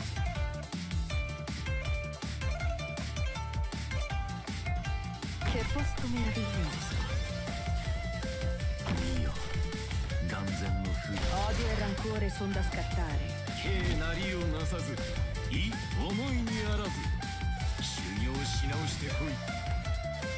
空気が灰を啓発すれば校長落ちるがごとく気を収まれば集合平らかなり The lava surges on, never to Letale è la danza della dama elegante. If you're in the battlefield, stand by, press up to one. Fiori sottostante. Activates become aerial, moving towards Brooke. This is one of my favorite soundtracks of all the units so far. But this is pretty up there too.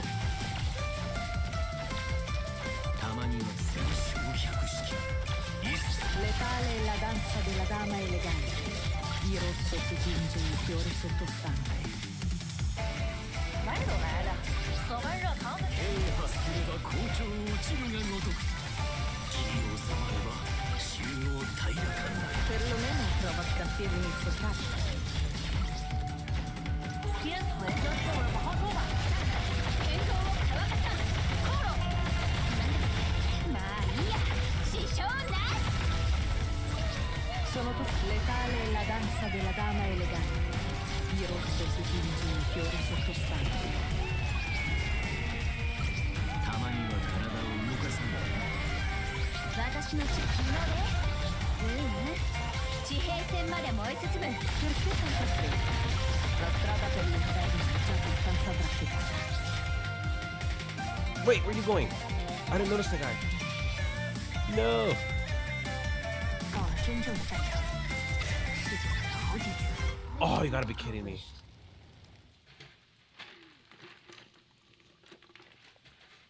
I did not see that guy.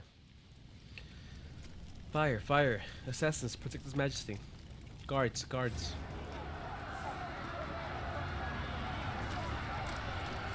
Put out the fire. Lock the dining area down. Take care. The source of this fire. Everyone stay away from the wine and the cups. A fire that does not burn hot. Who did this? And what are they up to?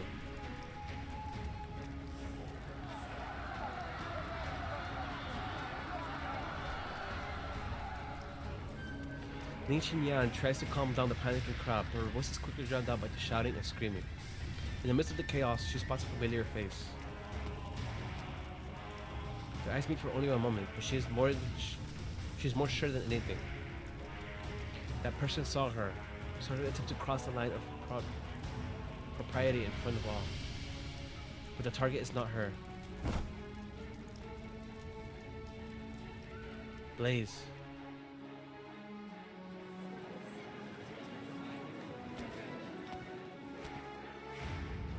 What's going on? What's with all this ruckus? This is bad. Heard some kind of demonic fire broke out in the back gate. No idea how it happened. The guards have the dining area surrounded. No idea what's going on inside or if His Majesty is hurt. We're talking about cutting the feast short. Lin Xinyan. We've been notified of an unknown person infiltrating the feast. We will now be conducting an inspection. I ask that everyone stay where they are and not move. Please cooperate. A setup? Damn it, what the hell happened over where Lazy is? This is bad. I can't leave her to her for herself. I need to go take a look. You there, stop moving. What do I do? What do I do? I can't get in a fight here. No time to think, damn it.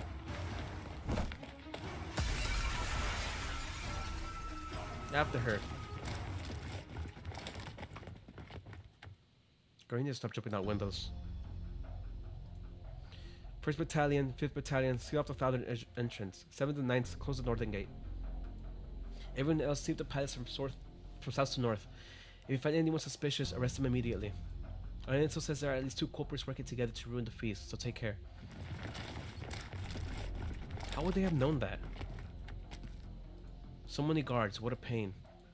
Quite the trouble did you manage to get yourself into here, Lazy? Sounds like you haven't gotten caught yet, at least. So where the hell are you? This palace is way too big. Why are you here? Shh. I thought you two just wanted to ask His Majesty to reopen the case. How did it come to this? I don't know either. The fire's not our doing. But the timing. You need to leave right away. There's no talking your way out of it if they find you. What I need to do is save Lin Xinyan. Let me go look for her. How can I ask you to do something that dangerous? I'm more familiar with the Forbidden City than you are. Even if I did get caught, I have some leeway to explain myself. Don't worry, I'll find her. But you still don't trust me. What, still angry at me? Of course not. Head to the southern exit before the guards seal it off. We'll meet up at the restaurant once we're all out of here. Okay, you take care too. Wait, did the soldiers manage to get a good look at you? Yeah, I think so. That's not good. Oh, I know. Let's swap clothes. Come on, get them off.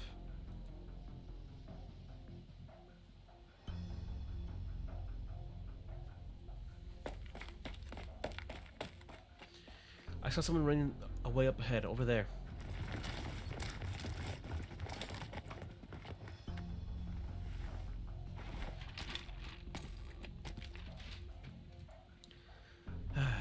The dining area's been cleared out. Deputy Minister Lynch wouldn't be here. But who started all this at the feast? I hope Blaze managed to make it out by now. Ow. Oh shit. Why is she here? These two. Is this fate at work?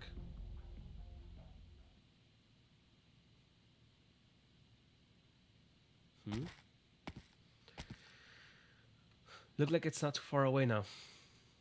Wonder how things are going on over on their side. Found you. Who's there? So it was you.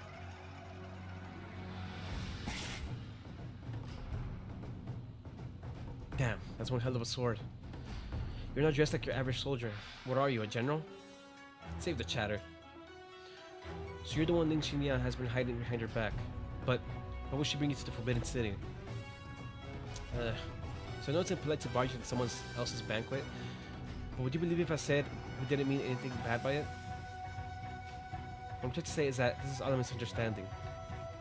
There is no misunderstanding here. The Imperial Guard have been searching for you for 40 years. Oh, really? You are her descendant. What are you talking about? Who's descendant? Who's her? The Great Preceptor? You really don't know. No, it seems you're not lying. All this time you've been hidden away and nobody thought to tell you or thought to tell you about your history. Got me there. I'm pretty curious about it. Not gonna lie. Anyone that can ask about it? But seriously, the Imperial Guard looking for me? 40 years ago, only a single child was accounted for in the family of a treasonous Mandarin. You. What are you talking about? Blaze, I need to confirm something. You were born in 1962 in Victoria, right? Yes. For as far back as I can remember, I lived in Victoria. Your father said he had been spending a lot of time pursuing a certain truth in the last few years of his life. What if you found out everything around you was one big lie? What? You're talking nonsense. Bizui. You are a person of interest. Forgot what to do with you after questioning. Come with me. Forget that.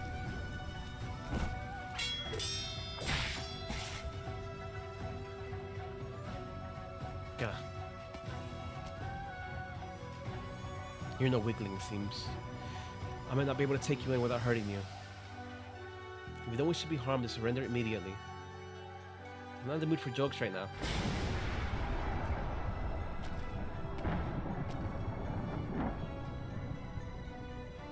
Didn't I tell you to save yourself if something happened?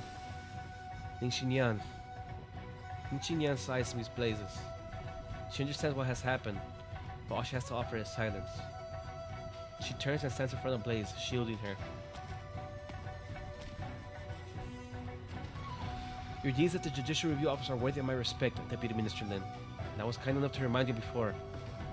And since you have decided to completely ignore my warning, I am perfectly aware of what I'm doing. I don't need your reminders. You know who she really is. And to go so far as to protect the descendant of a traitorous Mandarin. Why? For the truth. The truth you are all too afraid to talk about. Ling Xinyan, what are you two talking about? What do you mean? I'm the descendant of a traitor? My dad, who is he? Why did he die? Forgive me. I was planning to tell you everything after tonight, but it seems now is not a good time. I'll make it up to you later however you like. Provided we make it out of here alive, that is. She will be coming with me tonight. As long as I am here, she will not. Forget that. You will need 3 of you to simply obstruct me. Ling Xinyan, go already.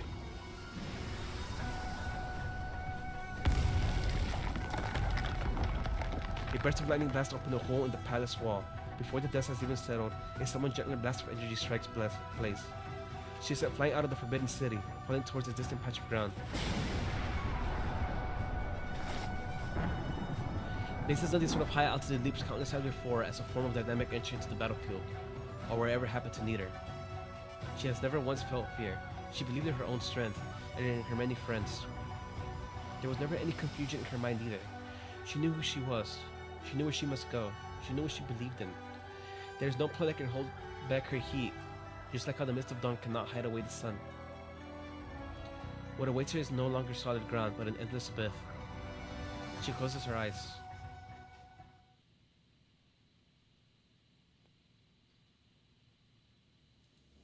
Where? Ningying lies on the bed, her breathing faint. The crutch in the old man's hand shudders, and he nearly falls over. After having so many things across so many years, he thought nothing more of in this world could shock him. His lips opened and closed, yet try as he might, he could make no sound. And someone in the shadows began to speak first. Yet she lives. Or she yet lives. It's you. Stay your steps, Mr. Ning. Come no closer. You never saw me tonight, and she never left your house. Gee, but why? She intruded upon the feast of 100 delicacies. She was with that girl when I discovered her. If she had run into anyone else, she would not still be alive. Impossible. 40 years. I can't believe it's you again. 40 years ago, you left her here. Oh, that's the Imperial Guard we saw in the beginning. Okay. Now you save her life once more. Save her from a terrible fate. Fate. This must be fate. There's no escaping it. There never was. I did not leave her here for her sake. It was you who saved her, Mr. Ning. You once swore an oath to never let anyone know the truth of this case in exchange for her name. But it seems you are not wavering when it comes to past vows. The true Lung will know of tonight's events. The choice is yours, Mr. Ning. A gust of wind, and it was like nobody was even there. The old man stands in stunned silence. His gaze is interrupted as he hears a sound coming from outside the courtyard walls. It sounds like roaring, like weeping, like astonishment. I must be going mad. It's autumn. Why do I hear cicadas?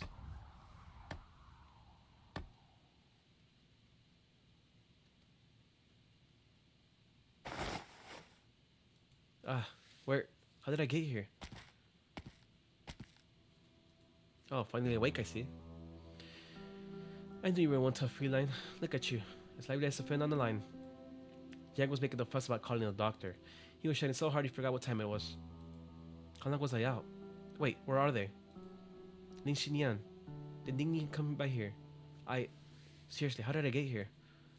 Alright, slow down. I don't even know where to start with all these questions. Last night I was on the way to the night market to get some cheap veggies when I find you lying in the middle of the street. Thought you were drunk at first. I was worried you'd freeze to death or something, so I brought you back here. You were cursing up a storm in your sleep. Hypocrite this, swindler that, and a lot more besides. Don't know where you managed to learn such creative Yanese. The Ning Yin you mentioned, and whoever this Ling Xinyan is, never seen them before, so I don't know if they were here. I need to go find them. Whoa, where are you going? The Forbidden City. I just saw a whole bunch of guards patrolling around here. You think you can still get in? I don't care, I have to go. Who do you think you're going to find after having lost yourself like that? You. What are you talking about? Just speaking the truth here. You lost yourself, yeah? You don't know where yourself has gone, where it's wandered off to. You hear a few words from someone else's mouth you wouldn't know. You wouldn't know it. You barely even know your own name, much less who you are. Such absurdity. A tangerine seed is blown from Jiangdian to Jiangbei, where it takes root and yields fine fruit. What let the seed grow so well wasn't Jiangyan or Jiangbei, but decades worth of rain and sun. It's ultimately the same fruit. Jiangyan.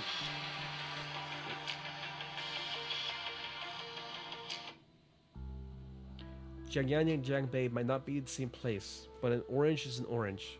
Doesn't matter where you eat it. All things begin, all things end. There's no outer truth, and the inner truth. There's no outer truth and the inner truth. Once you figure that out, you can get back to asking your questions.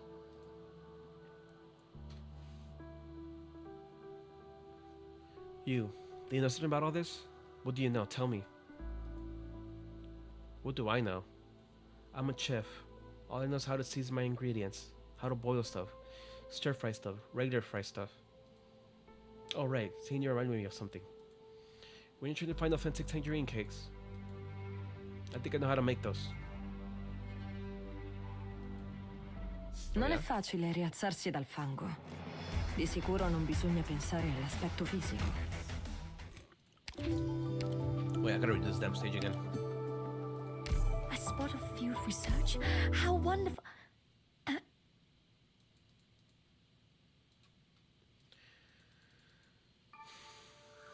任務開始。不必告诉我你们的姓名。 Che posto meraviglioso. Tanti perlomeno provo a scalfirmi il soprabito. I don't even know what leaked from where.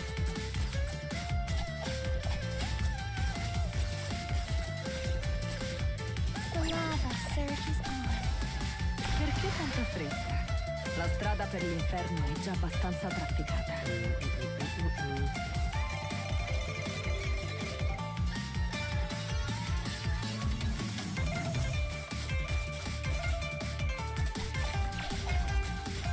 Sono tutta odio e rancore son da scattare, salvo in un'esplosione di rosso 作恶的理由。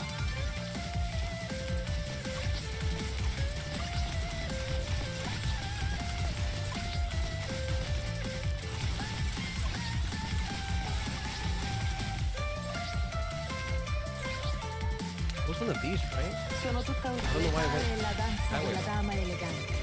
Di rosso si tinge il fiore sottostante.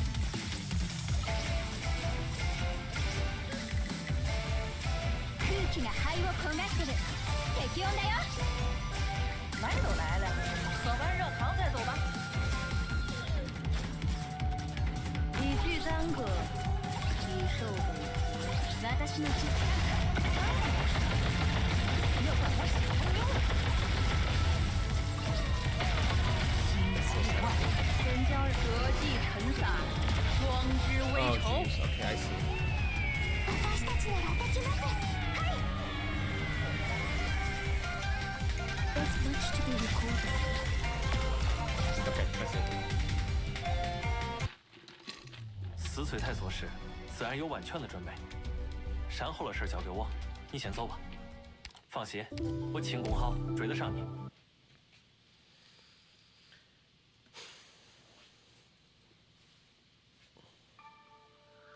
绿豆汤已经熬上了，想和丽丽分明呢，还是磕磕开花的，就看你回来的速度了。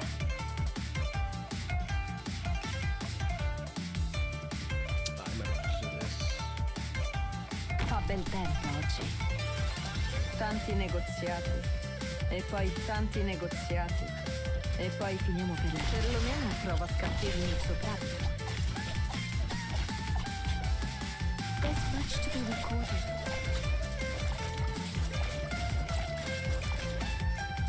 The lava surges on, never turn back. A humble scholar's duty is all I claim. The way of life that leads not to shame. Tanti perlomeno provo a scalfirmi il soprabito.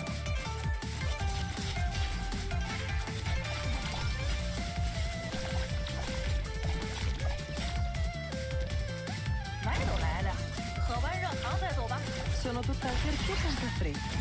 La strada per l'inferno è già abbastanza trafficata.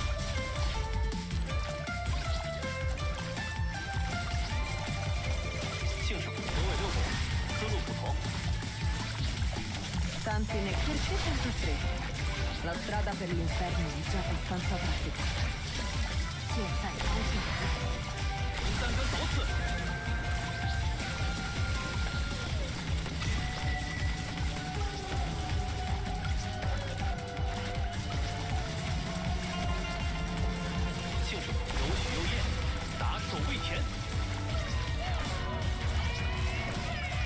That should do it. I didn't notice I went that way and then came back. Very well. My ink and pen may never rest. 思路不同。 Tanti letale è la danza della dama elegante. Di rosso si tinge il fiore sottostante.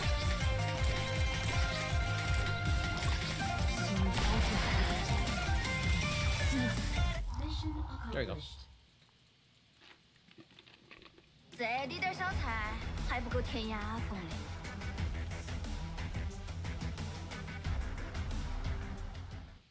Alright. Golden rice crust. Golden rice crust.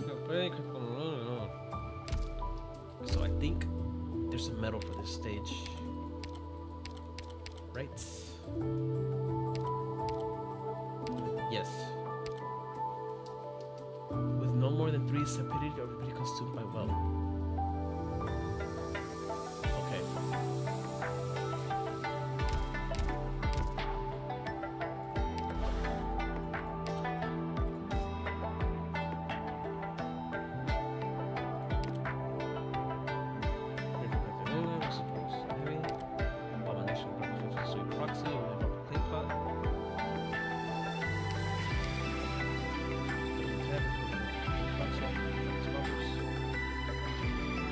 it's gonna be silence. Menaces. What difference of a suit, props, and a couple water pipes, discarded rivers.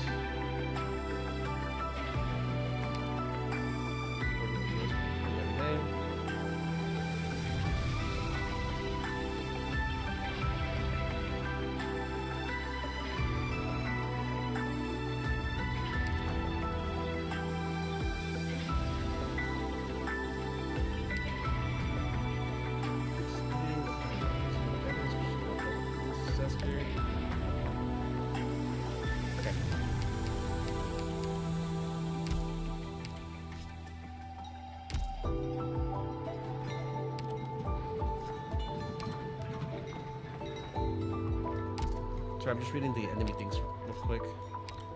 Forethought. Day.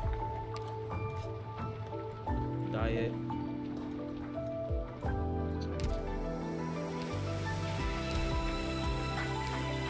Alright.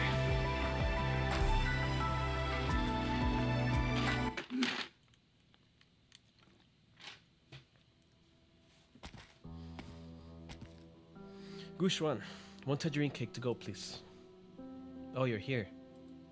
It's needs Victoria this time as well. No, not second date. I need to go back right away. Though it's hard to say if I even can go back. This time. This is a snack for the road. Wow, your cops got him pretty bad. So he knew them. I don't think you should be eating sweets right now. I'll boil you up above the quiet soup. I'm fine, I'm fine. It's not to do with my lungs. Doesn't matter where the problem is. You got to take care of yourself. You seen the doctor about it? Yes. I don't have much time left apparently. I'll say I'm beyond having to mind what I eat. Huh? It's fine. Everyone has to die someday. I've done pretty much everything I needed to get done. How could you say something like that? Didn't you used to have family in Victoria? They're waiting for you to go home. Yes, I have lots of hope that I can see them again, but it seems that it won't be happening. I might have been a useless good for nothing my entire life, but at least I can say I haven't disgraced what little ideals and righteousness I still have in me. But only now that I'm at the end have I realized I owe them far too much. Is it just how people are? Things like that happen from time to time. If you try to be a perfect people pleaser, you're a fool. But surely you still want to go home, right? I want to see them, but if I don't, they'll have easier lives. That's just how people are. If you want to get something done, you need to put something down. Everyone else has to put their things down, so I should too. I have been in your care for so many years now, young chef. Even my final few words at this reverie of mine are for your ears only. Then, is there still something you want? I want.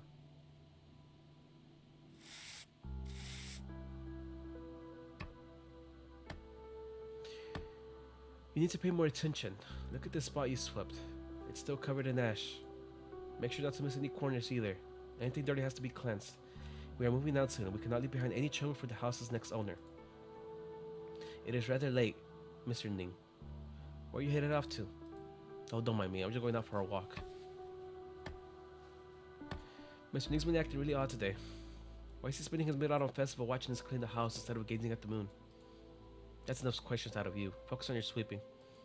With such brilliant moonlight tonight, would you give it a pristine spot to land on?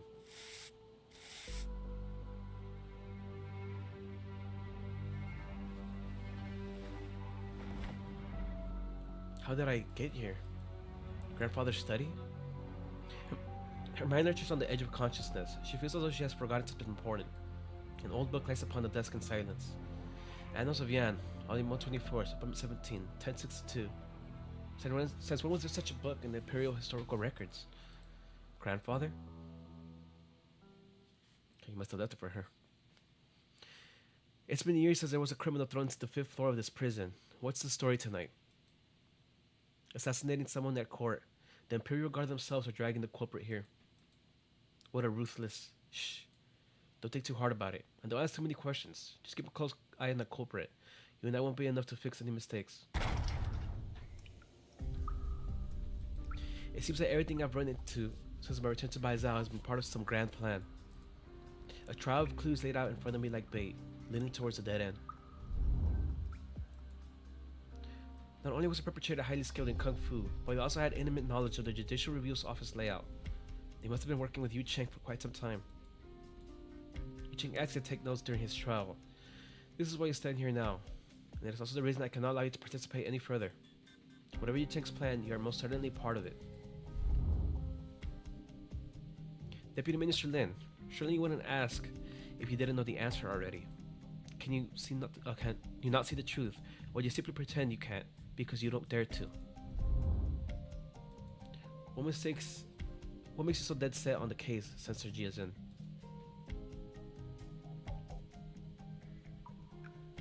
Did you throw in the cell? As the moon slowly sinks into the west, their lights passes through the barred window and scatters on the far wall on the cell. The night air condenses to a dew, bidding onto Lin Xinyan's brow. Were it not for the scent and mold, this prison would actually be a good place to meditate. Indeed. While I was waiting here, I managed to figure out many things that have been on my mind. It was you who set the scrollery on fire. Was it an answer I gave you here, or one you puzzled out beforehand? Oh. See, I feel like there was something about him. We meet again, Deputy Minister Lin.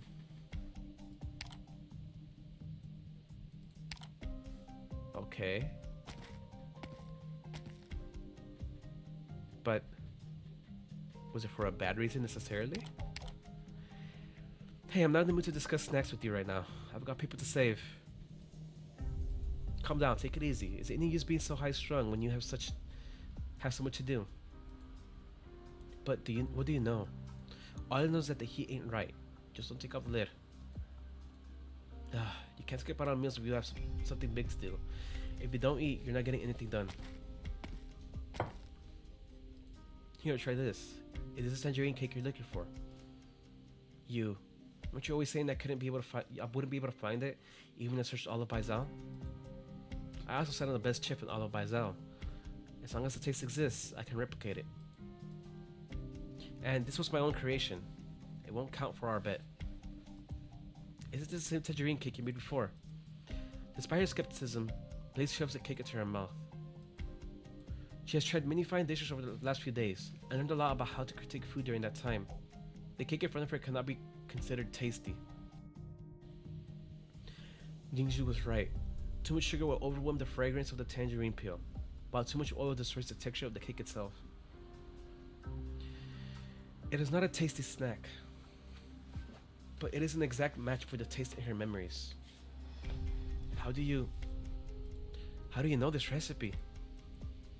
You were so hung up on my tangerine cake not being sweet enough, it got me wondering what kind of chef would make them that sweet. Then I thought, what if the one who made them so sweet didn't do it for the taste? That means, you said you ate this in Victoria, right? I'm reminding of a regular customer I had many years ago. He always ordered some tangerine cakes.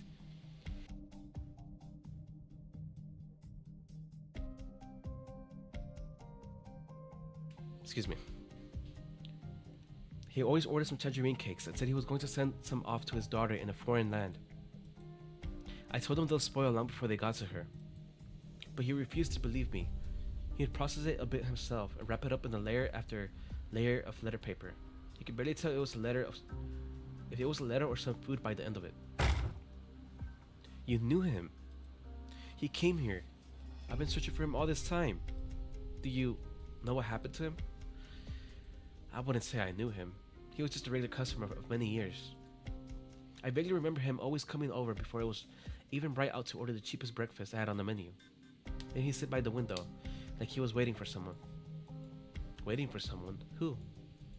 How should I know? See for yourself.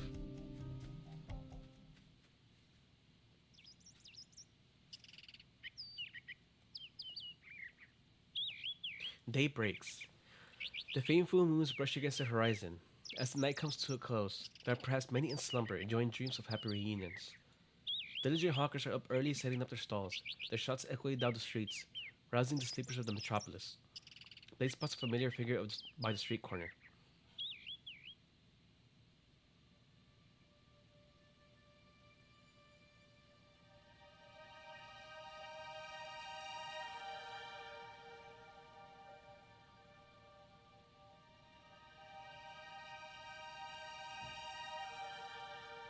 This small restaurant and the serene manor are separated by no more than the street corner, a fact barely worth noticing during normal times.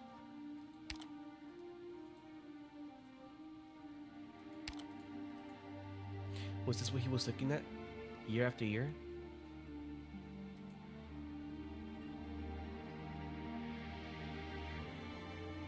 It's you. It's really you.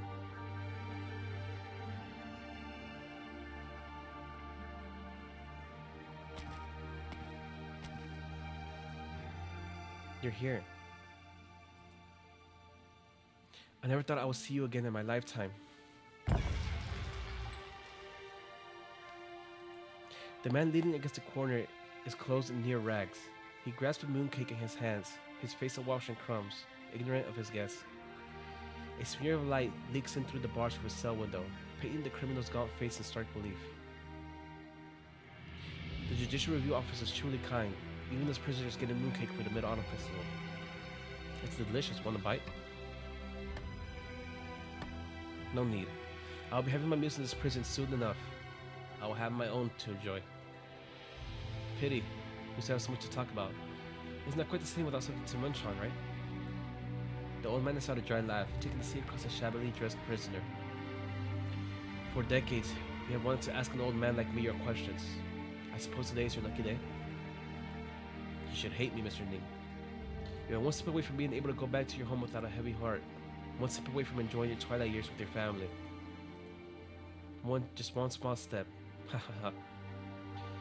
I really should hate you when you put it like that. I would like nothing more than to charge at you and tear out your flesh with my teeth.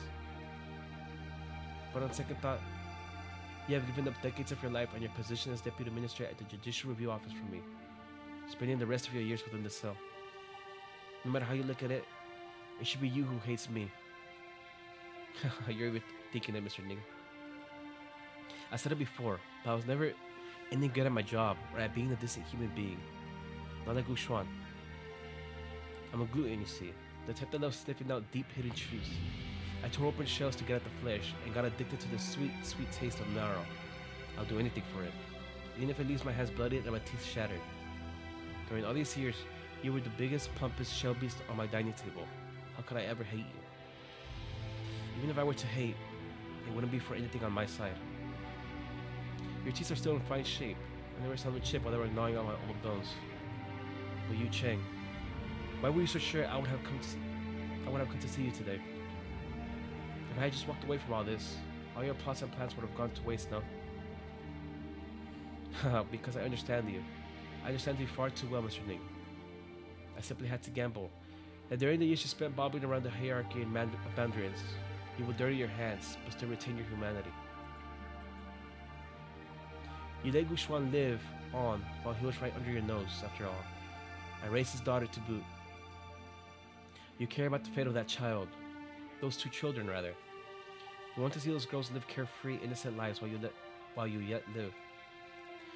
You knew that if you did not relent one day, they would never know peace. So you came to see me. You had to. You have looked at these matters already.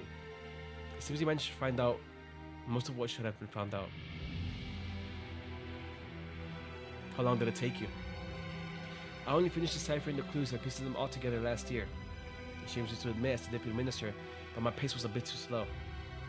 Gu Xuan, on the other hand, he managed to figure it all out 10 years ago. Or, years ago. I never considered that. The year he returned to Baizhou, you managed to put him under your watch. But you never thought he would copy decades worth of letters from your home. By peering through all those letters between Grand Mandarins and nobles, he, a ninth-rank ceremonial officer, found every survivor of that murder case. He unraveled the threads and pieced the truth together. Guashan's diligence knew no bounds. I underestimated him. Anything more you wish to say, Mr. Ning? What is there left to say? What sense must be admitted, I shall admit.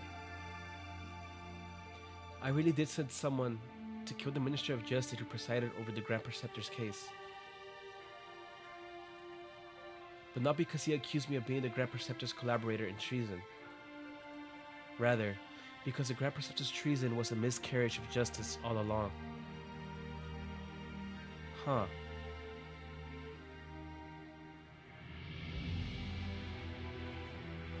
Indulge me in my curiosity, Deputy Minister Lin.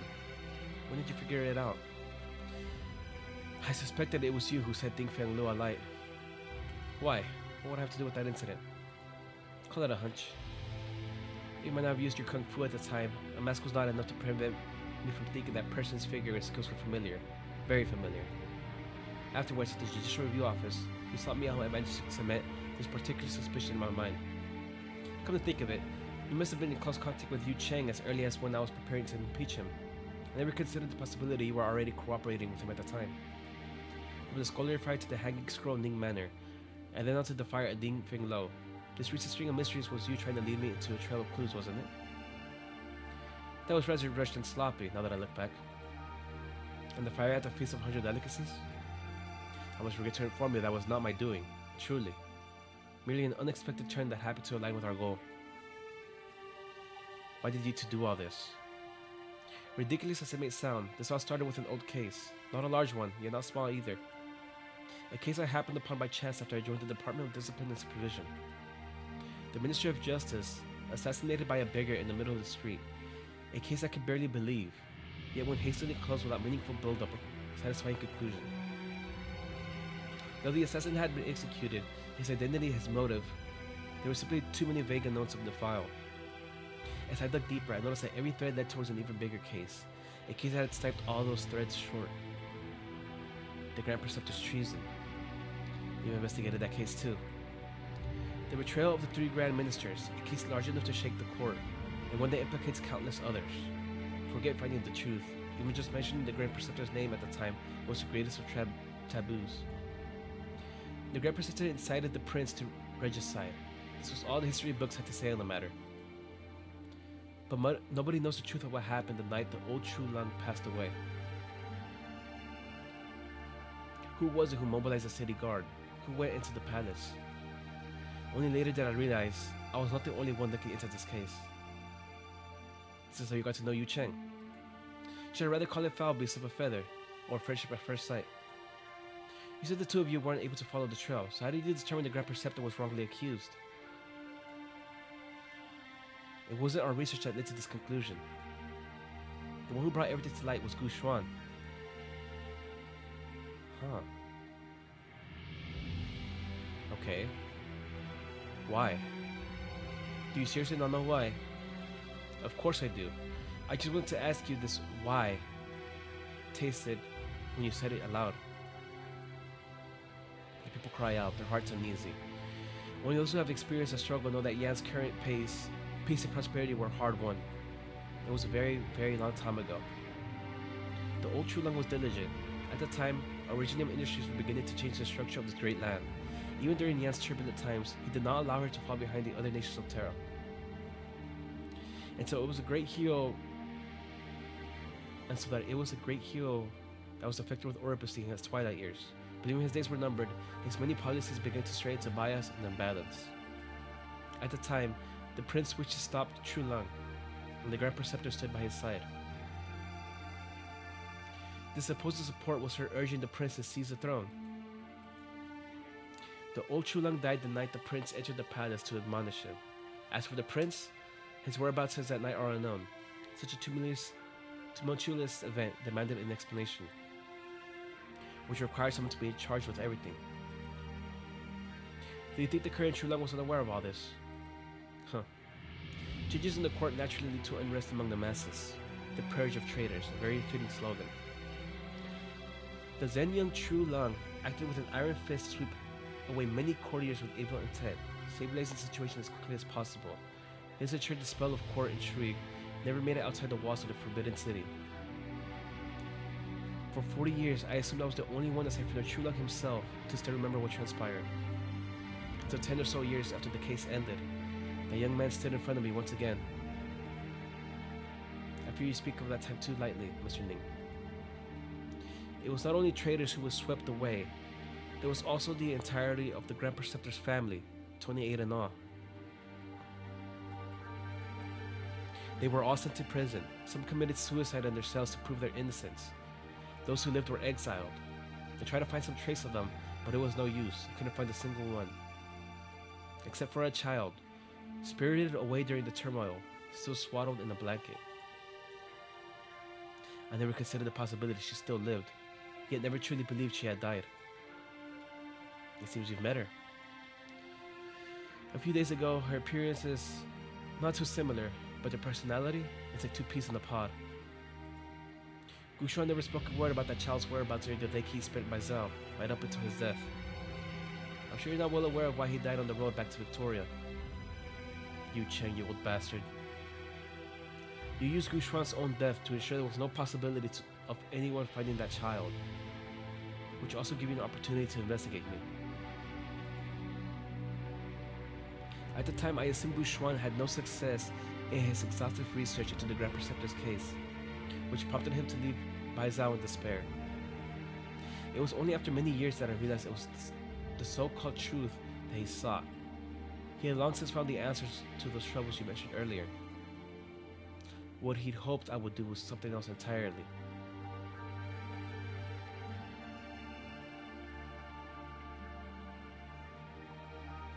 I don't understand.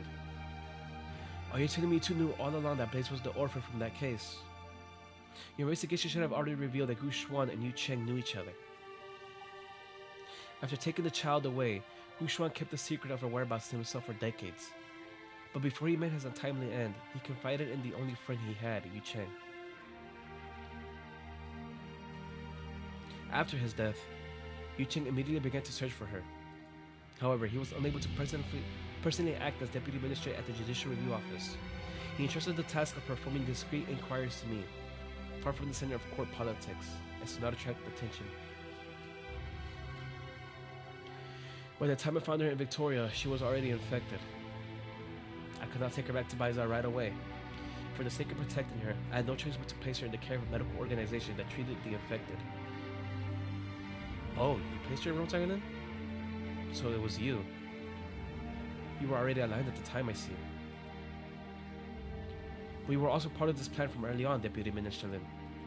What do you mean? How was it you were able to find Blaze's trail? How were you able to come across those files pertaining to her past? Surely you didn't just attribute them to chance. Yu Cheng would not have told you these himself. The risk was too great. There could not be a third person who knew of this in all of Terra. But he was always searching for a suitable candidate, one with courage, who stood for truth. He has long since been ready to give his life for this cause. I'm happy to dirty my hands doing what must be done in his stead. But it's not enough. We need someone pure and innocent, one who could use honest means to lay bare the truth. It's nearly time. We still have one last opportunity. Do you still wish to bring the truth out into the light of day, Deputy Minister Lin? Wow, what a dump. Holy crap. Of info. Il mio udito è superiore. Quando mi fermo, fermatevi anche voi. The lava surges on, never turning back. Fa bel tempo oggi.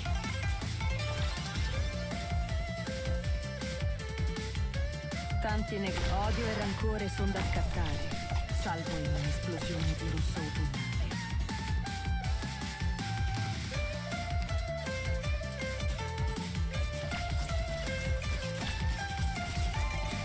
A cotton candy cloud drizzled in a clear sky sailing. So that's a new enemy. Use a couple points to deal heavy damage to long range, use only mid attacks from other points.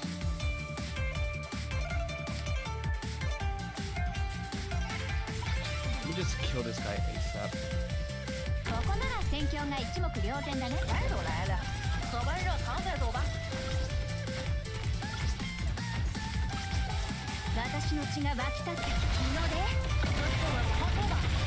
下回可别干这种鼠屁事了。私の血が湧き立って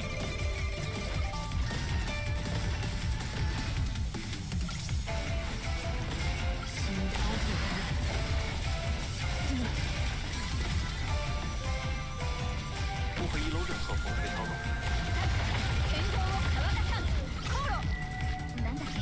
まあいいや、支障なし。私の血が湧き立って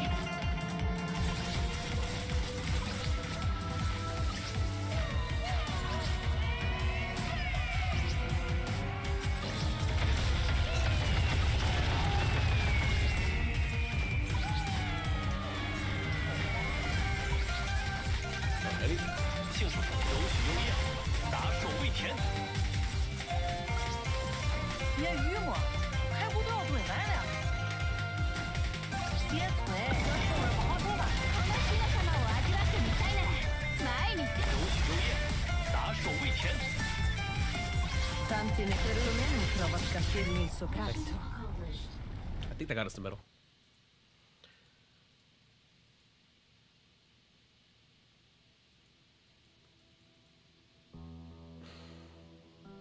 Yu Cheng. That is the truth behind the Grand Preceptor case you seek. Do you have any further questions?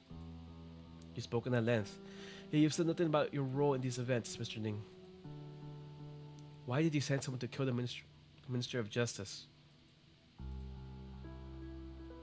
Do you not already have the answer, Deputy Minister Yu? Was it not you who accused me years ago of having the minister murdered to stop it from investigating and save myself in the chaos? You need not be in such a hurry to discredit yourself. There was one question that perplexed me for a long time. Why did Gu Xuan stay at your house when he returned to Baizhou nearly a decade later? It was not until I saw that girl at your house that all the puzzle pieces fall into place. He narrowly escaped with his life, yet he still returned to Baizhou, not only to find the truth of what happened, but also to search for the daughter he left behind. It seems he did not tell you much. Yes, most of what follows will be mere speculation. If I'm wrong, feel free to laugh in my face. I heard that after the Grand Preceptor's suicide, following accusations of treason, the entire nation was in uproar and Mandarin distanced themselves from her. Yet one academy student dared to honor her in public. It was thus that he stumbled into the Grand Preceptor's home as the belongings within were being confiscated. In his hurry, all he could take away was a baby girl, just born into the family. As it so happened, his own daughter was recently born as well. At his wit's end, he tried to flee Baizhou with his wife and the two babies. As a scholar with no background, he didn't get far before an Imperial Guard captured him.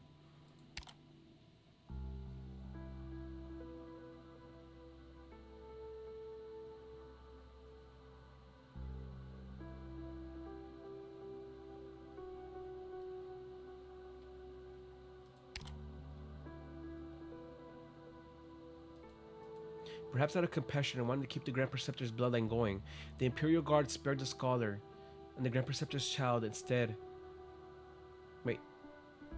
Perhaps out of compassion and wanting to keep the Grand Preceptor's bloodline going, the Imperial Guard spared the scholar and the Grand Preceptor's child instead of taking the scholar's daughter.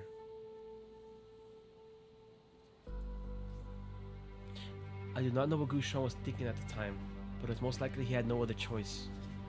This child fell in the hands of the Minister of Justice, her bloodline obvious with a modicum of research.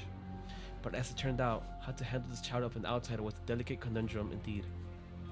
It was around this time that you, Mr. Ding, long dissatisfied with the Minister's extreme methods, decided to take the ultimate risk: assassination.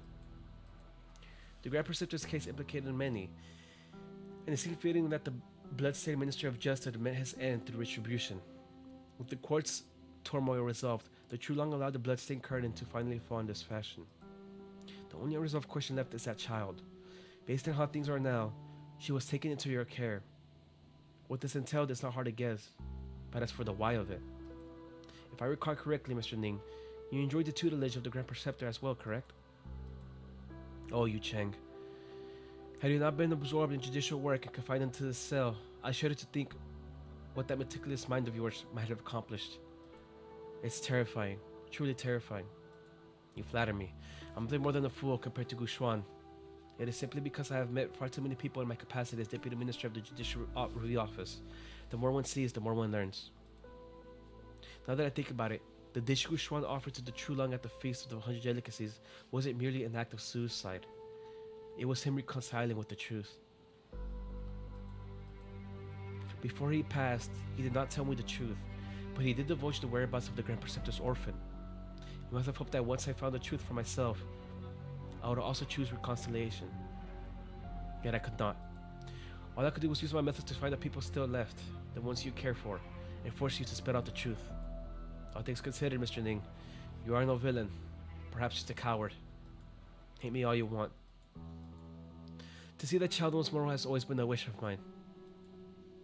I will go and seek an audience with His Majesty.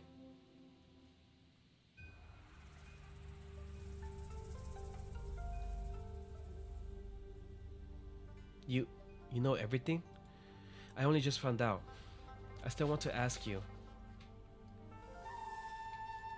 How are you so calm about all this? It was a suspicion that hid away in my heart for many, many years. One I had finally found proof for. Like a thorn stuck in your palm. It may bleed a bit when you pluck it out, but you'll feel much better afterwards. Why? Why won't you say something? I don't know how it all came out to this.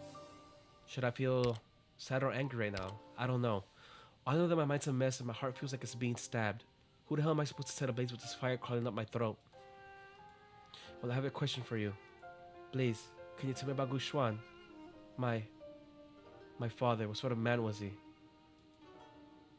He was an idiot, a nerd, and a liar. I hate lies. I've seen too many of them already. Greedy lies, cowardly lies, sneaky lies. But never one that demanded a lifetime of commitment. One that cost him his own daughter and himself, all to protect someone who had nothing to do with him. How? How can he be so stupid? It reminds me of a story I once read. There was once a guard who watches over a rest station by the river. One day he saw a flood coming from upstream.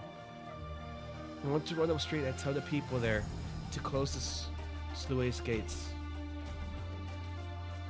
But he had only run halfway when he saw the river was rising too quickly. It was too late to close the gates, so he immediately decided to turn and warned the villagers downstream to flee. Back and forth he ran, until finally he was consumed and swept away by the flood.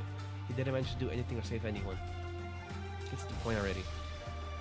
Would you say this man's deeds sound familiar? Fine, I get it. Well, I don't really get all the details of your one-day-ass story, but you're talking shit about him, aren't you? He wasn't a bad guy, okay? He was just... I know you've got good reasons to blame him, duh.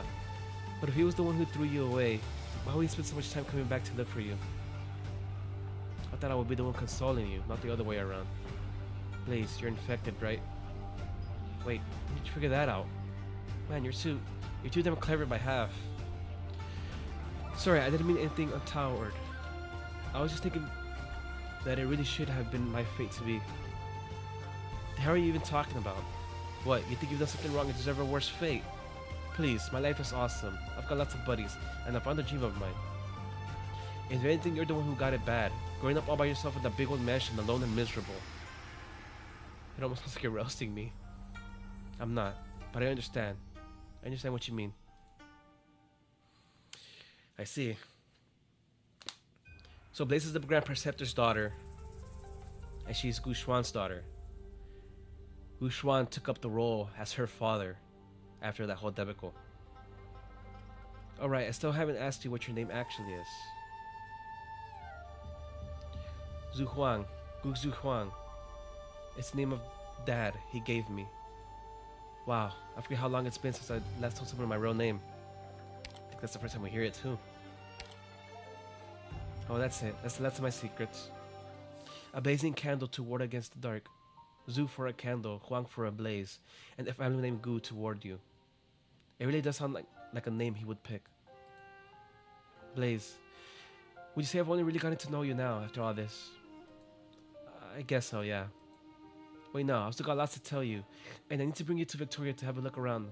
My mom, or rather, your birth mother. You should probably go see her.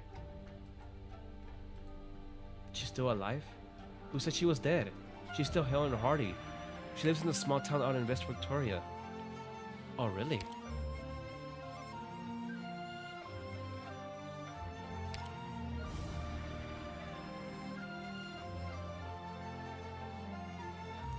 Once everything wraps up here, I'll take you to her. She definitely wants to see you. Alright. Why are you crying? I'm not. But you're the one who's about to break into tears any second now. I'm just happy.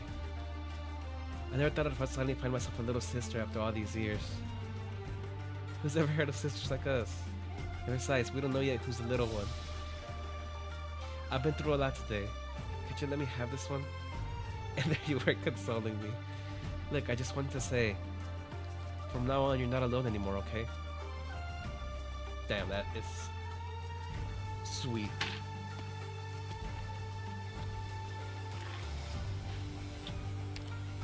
Interesting.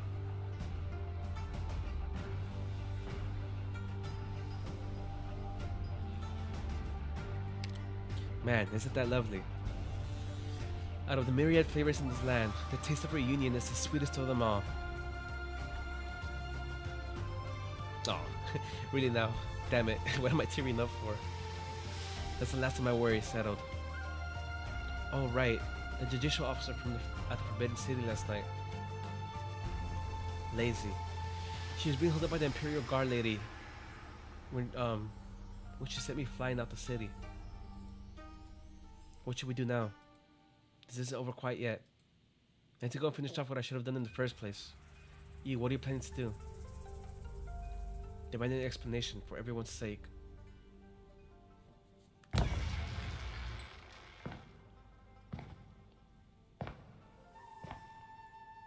So yes, I did know they were sisters. That's the only thing I know about this event. Cause it was all over the place when this event came out in CN. But that's sweet. Demanding an explanation for everyone's sake. 100 years it has been. He returns once again to where this game awaits she started. Uh-oh. The board is covered in cobwebs and dust, a single black stone at the center. He extends his hand to brush away the grime.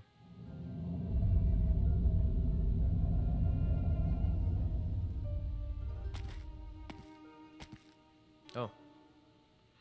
Where are you off to? Got a meal to deliver. If you're going, it's going to mind the restaurant.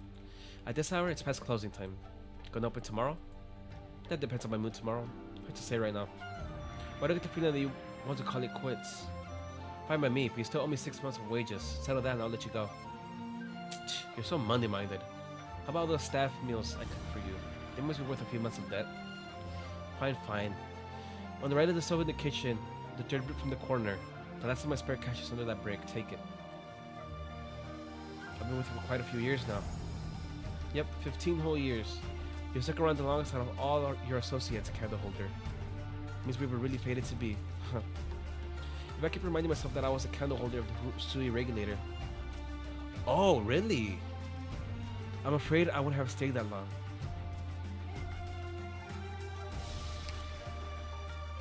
So he was there to keep surveillance on him. Interesting. To be honest, it's been years since I reminded myself who I really am, too.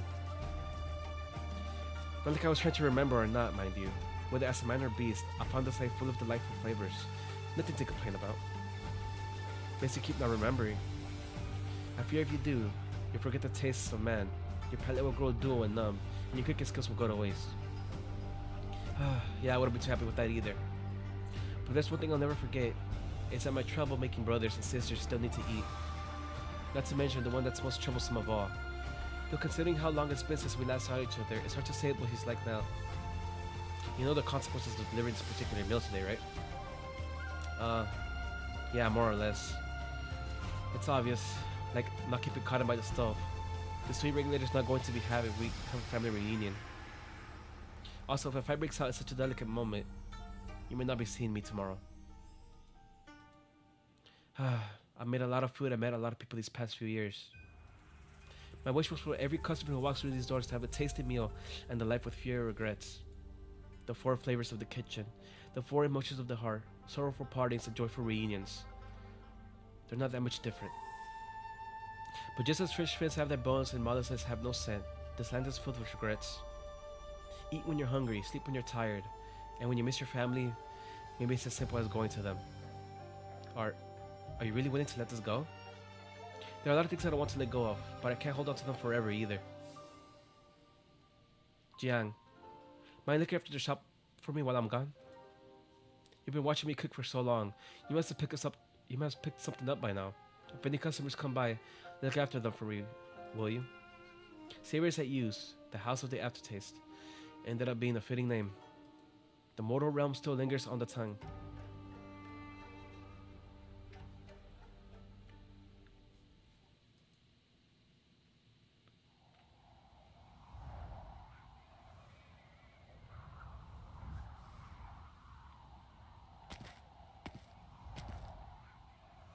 Captain, my report. The patrol battalion has dispatched all their men, and sweep searches are underway in 8 districts. Still no sign of the target. It's been an entire day. Before day breaks, we must... Heard you were looking for me? Who's there? Ooh. Nice. Out of the way. What's this? Here to surrender? Good, you saved me the effort of searching the entire city for you. I don't care if you want to take me in for what I did at the feast or who I am. Now's not the time for it. I've got urgent business, so best you move it. Ha. I've never been this pissed off before. If you really want to get in my way, then come and try me. Huh. What are you going to do? I'm here to deliver a bowl of longevity noodles to the True Lung. 私が立ってる限り Nice. 火鉢の炎は絶対消えない Alright, the last stage. Longevity noodles. The quality of the bowl of longevity noodles is judged not by its taste, but in who made it, and what blessings it contains. But life, carelessly, come at you in a way.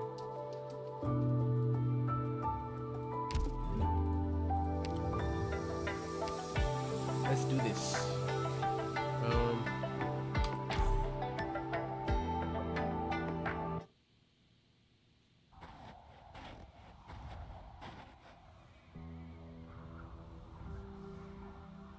Victoria is so close. It's snowing again. They should be wearing the winter garb now.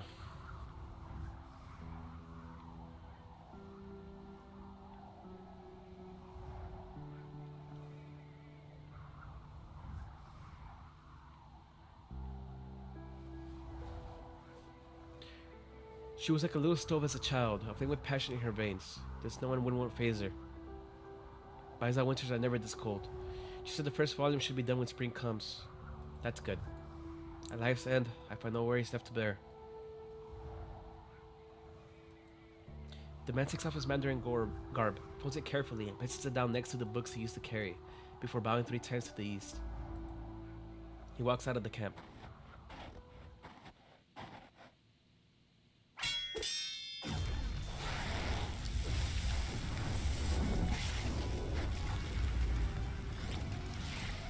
Bro, we need her as a playable operator.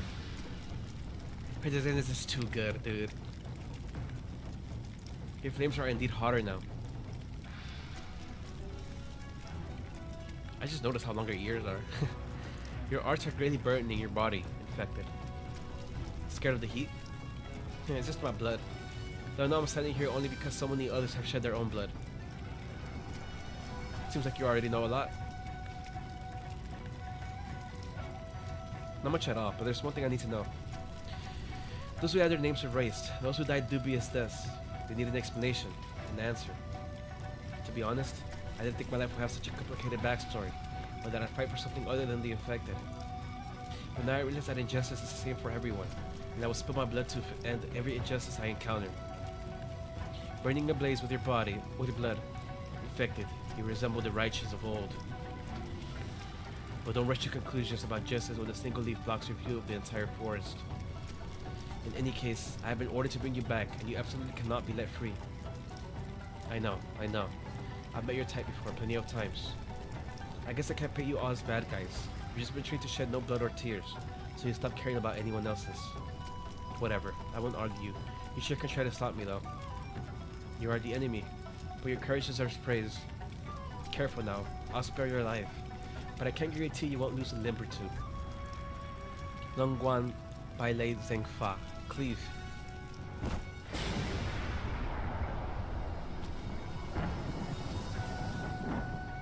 It's you. I know you have a lot of questions, but there's one pressing matter at hand. You want to see the True Lung, yes? I'm here to help. Ning Xinyan, you should be behind bars. Yet I stand here before you now. You've already lost to me once. This time neither of you will escape. Don't worry, I have no plans to fight you alone. I know I asked to tag along, but this opponent will be hard to handle. An accomplice even. So you were the one who freed her from prison. I had to employ some crude measures, but I tried my best to avoid harming any innocents. Don't worry about settling the score. I have too many crimes I can't escape from. And this is just one more. When this matter is over, I will surrender myself to the law.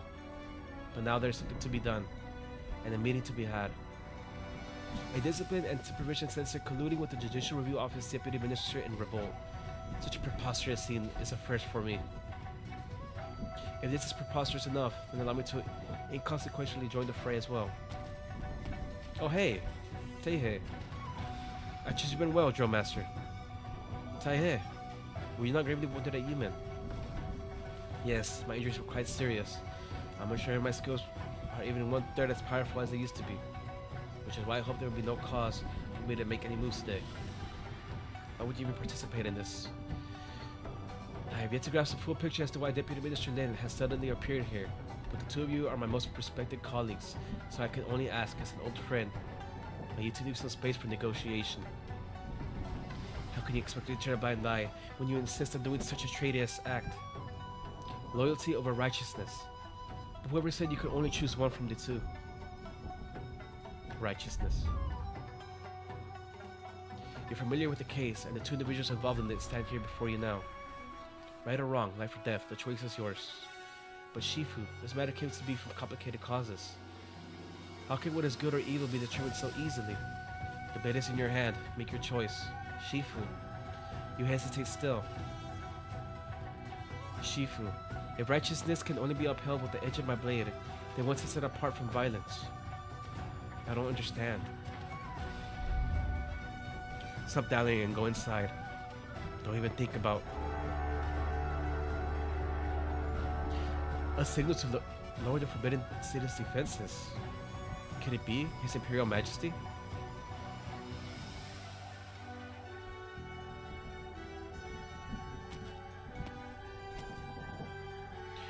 You can see the Forbidden City from here. It was still spring when I last set foot in this tower. Much less has happened within the last 6 months. Or much has happened within the last 6 months. The chill has come, and the wind atop the city's walls is strong. Do take care of yourself, Grand Tutor. I imagine only a few from the court have seen Baiza from this angle. Even from great heights, with a view such as far, one sight will sometimes be obscured by clouds. Are there more reasons one should see and think before one acts? Do you know why I asked you to become an advisor of human? My thoughts were that you wanted me to broaden my horizons and see the big picture. An opportunity, but also a test. Test for what exactly? To see if I am worthy. So you know why I have summoned you here today? Yes, Grand Tutor. You are disappointed in me. An excuse or a genuine emotion. I understand what I did during the Feast of 100 Delicacies was a terrible idea, but there was no other way. Wait. He set the fire? Suspending the feast will prevent the Grand Commandant from acting in drastic haste, and also allow the True Lung an opportunity. Since your involvement in this slew of disputes, thrice have you been forced to make a choice, and each time you cast the riskiest die. You placed your friends and even yourself on the chessboard. Have you never once felt hesitation? I did not claim it never crossed my mind, but I have always considered the choice most beneficial for all. A capable plotter, but the same cannot be said for your decision making. My plan was to select a young talent, ambitious but not greedy, resourceful but selfless, and give them many chances to hone themselves. If the chance arose, I would entrust them with significant responsibilities. I thought you were a suitable candidate, but it often does not end well when a chess player uses himself as a piece on the chessboard. Or a piece on the board. You remind me of a colleague who is no longer with us. I am humbled. Liang Shun, given another chance, would you willingly leave Shangshu? When I started my studies, I was determined to apply my life's learning to the benefit of the people, regardless of whatever position I had gotten from mere chance. My original ambition remains, and hold no regrets of the choices I made. The incident at the Feast of the 100 Delicacies cannot go unpunished.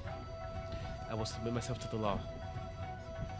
The Sky Mirror Pavilion's archive is lacking a transcriber. You will begin your duties there tomorrow morning. Yeah, my gratitude, Grand Tutor.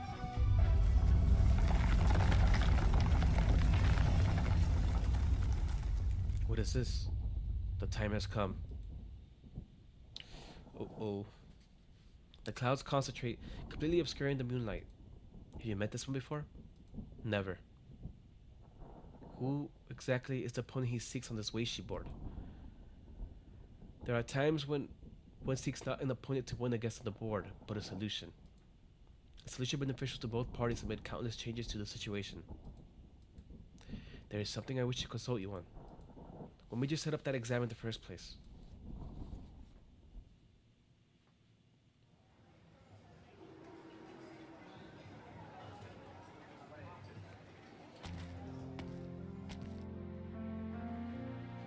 Shop's not closed yet, is it?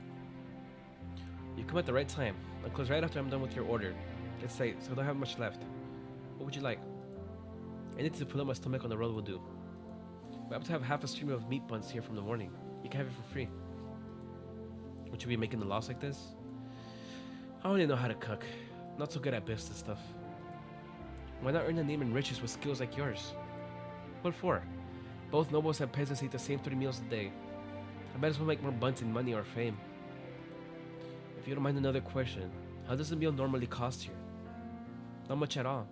The usual soup and 2 dishes will cost a few coins. Anyone who works here in Baizao can eat their fill here. I see you have a kind heart and compassion for others. Aw, stop that. I'm just a chef who serves about 100 customers a day at most.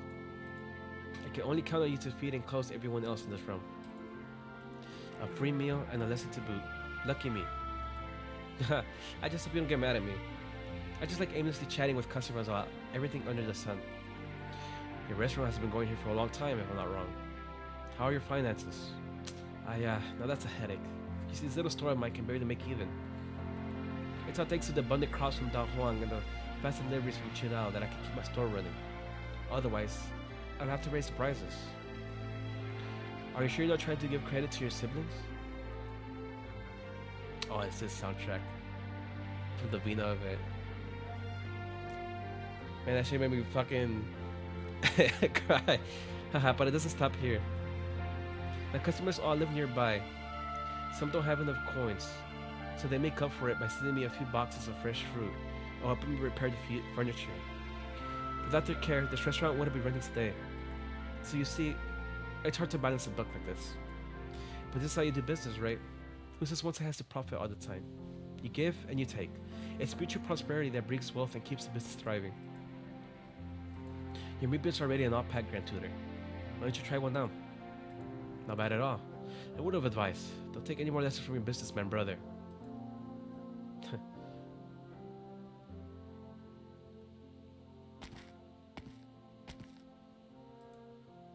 Were you able to get a meal, sir?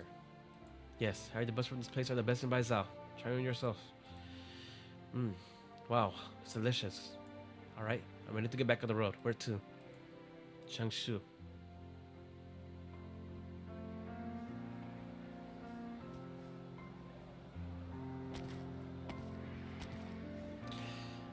How do I get there again? The 7 streets and 5 lanes in the east of the city. I remember having to pass a diet workshop and a clinic first. My head hurts. It's been so many years. I wonder what changes. Oh?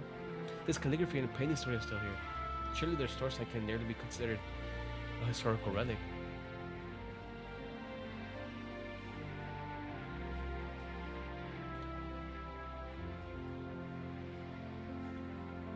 Okay, was I muted? Fuck. I could come back for a stroll. Who knows? I might just find it on a second thought. I'll probably cut it my track. I hope I wasn't muted.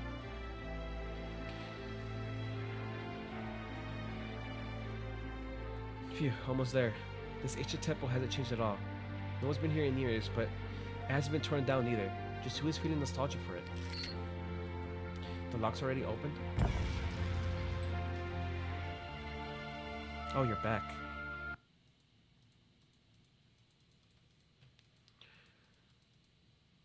Oh, I think I was muted. That's so bad. 兵戈伐谋，千古不移。今すぐ投降してくれたら火を収めてあげる。 Gluttony. Violation born from the heart of the sweet proxy. Like from a dream to glowing disappointment. There's a taste for union as there is remembrance. There's a taste in joy as there is in sorrow. There's a taste of pride as there is confusion. Oh, I don't know the boss is panic, but... Oh!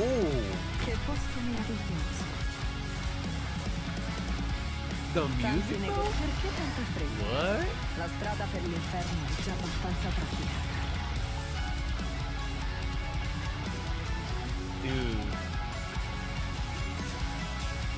This probably has my favorite soundtrack around the Suite. Odio e rancore sono Dusk's a close second. salvo in un'esplosione di But man, the music is something that's good.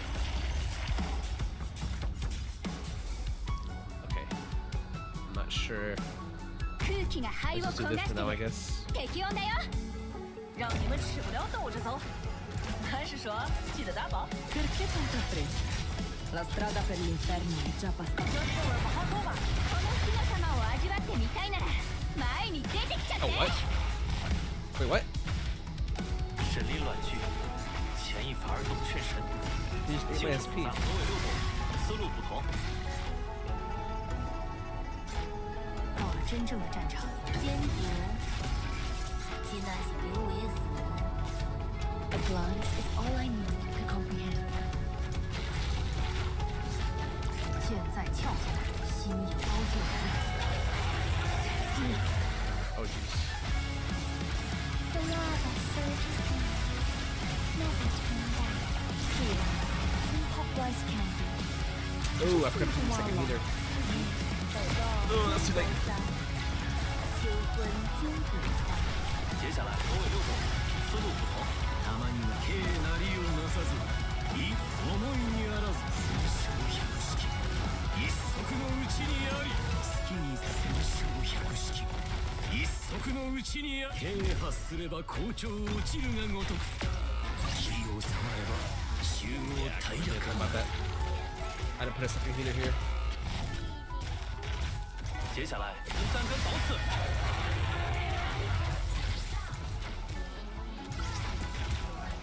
此刻烟酸如球，草滚生红草知乎花所生 Dude, this music is so good. Holy shit. 性质复杂，入不应寸，因荷花蛮钝，火の火の玉は杂唱埋根何时绝？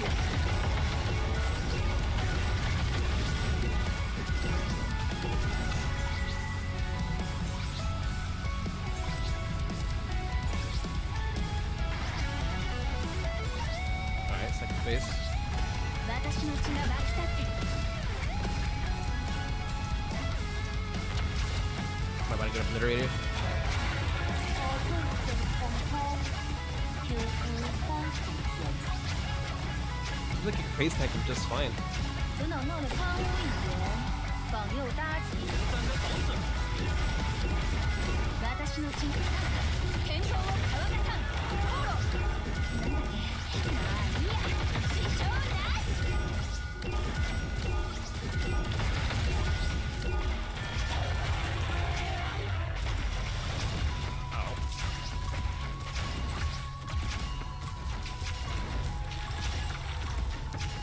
警告了草滚生红草 What the hell's that?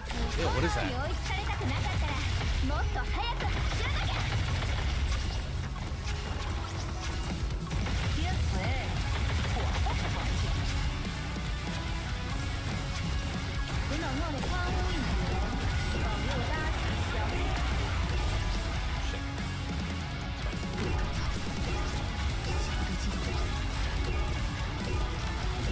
Oh god, his attack's starting to hurt more. Let's see.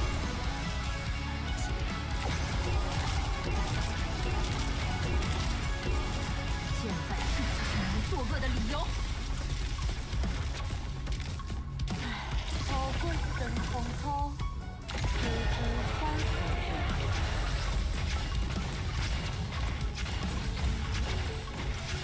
Wow, does it get tankier the lesser his health is? Jesus Christ. Maybe he wants to see the dragon. 神交杂唱埋坑何时绝？ There we go. Cool.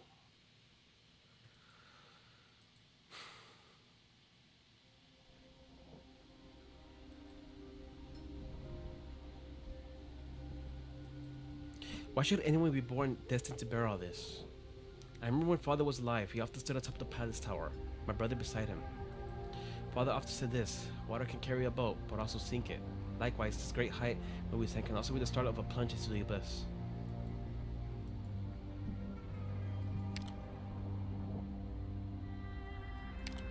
He used to watch the city before him for long periods of time, or perhaps it was a vast territory in the distance. He watched both what he could do and could not see, or he could and could not see. Before my eyes, the city flourished, while his body gradually bent into an arc and his hair turned white as snow, and I knew he was old. Then I began hearing all sorts of voices. The Chulung is an authoritarian dictator who has imposed many harsh policies.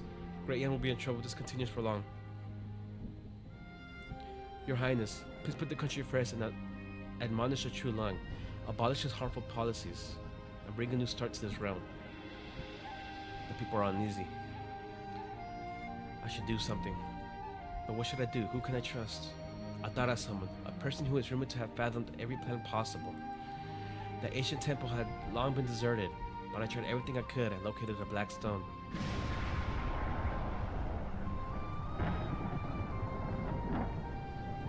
What do you want? A solution for Yan and my elder brother.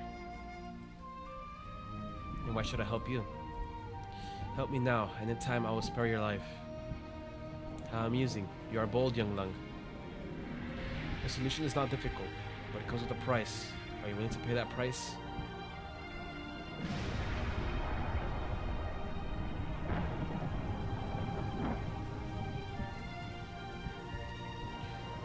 With the Grand Preceptor's help, Brother ended up entering the Forbidden City with Chi Xiao in his hand.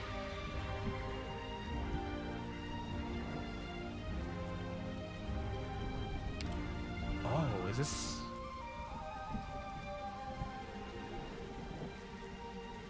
Hold on.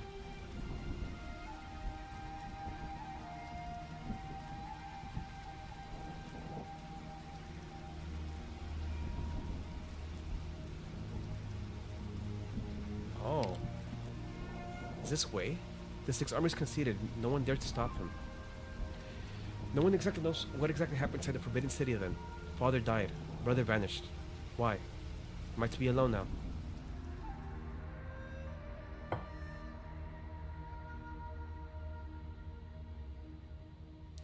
What is the meaning of this bowl of noodles?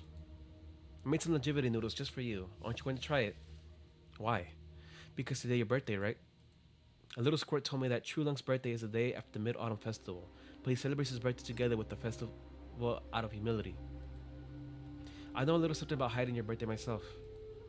I just thought it was so sad for a man of such high status to not get to decide when to celebrate his own birthday.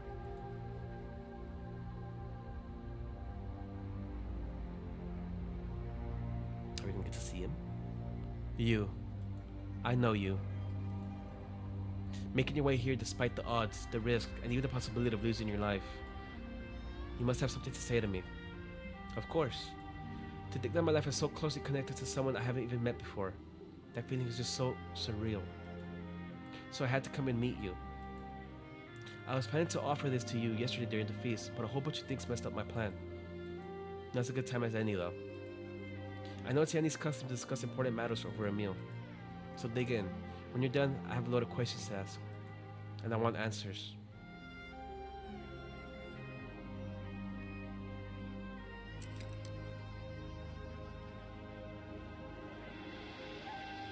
Pah, there's so much stuff on the table, I almost ate some by accident. Oh wow. You. It's me. What's with the attitude? Not happy to see me? I didn't think you would be the last one to get in my way. Get in your way? What for? I've got better things to do. I just want my worrisome brother who hasn't been home in a long time to have a proper meal. After a century, the first thing you do is return to this rundown temple. Do you feel like you haven't been locked up enough here, or do you actually like it here? I started this round of Wei Shi here, and likewise, I will end it in this temple. Alright, but first clear up the table. There's no space for a bowl. Why? To eat, of course. What else? You know what I'm planning to do. Whatever it is, you shouldn't do it on an empty stomach.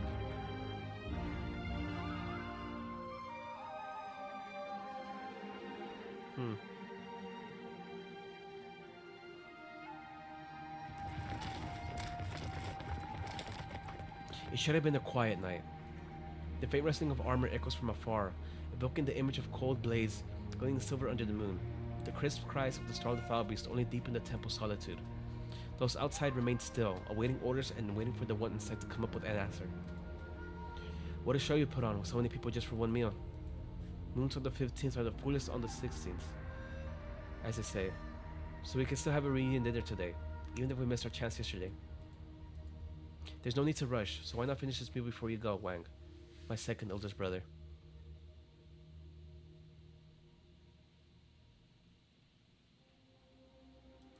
Is your Imperial Majesty surprised to see a woman who shouldn't exist? No. I looked for you for a long, long time. I just didn't think you'd be taken so far away, hidden so deep. I only found out yesterday that I'm still alive because of a heavy price that someone paid for me. I'm afraid the story will be hard to imagine for your Imperial Majesty. But you know, I made it in here without much trouble. Must have been your doing. So, you probably have something to tell me too, right? Your very appearance here is itself the answer I seek. I know you have many questions. Ask them. Whatever your questions, I shall permit them. That's so. I thought maybe your presence would have angered you. To be honest, you're quite different from what I expected. I thought the Chulang would be like the rumor said, imposing, indifferent, impersonal. How rude. You know well to whom you speak at this very moment. To be honest, not really. 2 weeks ago, you were still just someone from the stories. When I was little, my dad told me lots of Yanese stories, historical classics, myths, and legends. But no matter what, he always spoke of a wise and strong emperor. An emperor who told for his people. He had to make major decisions for the whole nation. Every decree issued was in the name of absolute justice. Great Yan thrived under his governance. Sometimes I'd ask him, why not go back if you liked it so much? I was curious what this Yan he always talked about was actually like. After all that curiosity, I got to tour around Baizhou these past few days. I saw a flourishing nomadic city where most work and live in peace and contentment. So I figured his stories were true, and you're probably a good ruler. Your father. You probably don't remember him. He was just a nameless nobody to you. My guess is, even the dish that offended you a decade ago isn't worth remembering. He wasn't actually my real father even. He just acted out of his so-called morals, and saved the baby he thought was innocent. So I think he was probably a good man too. Gu Xuan. I remember it all. Actually, my dad talked about another Yanese too, someone who was a teacher to many.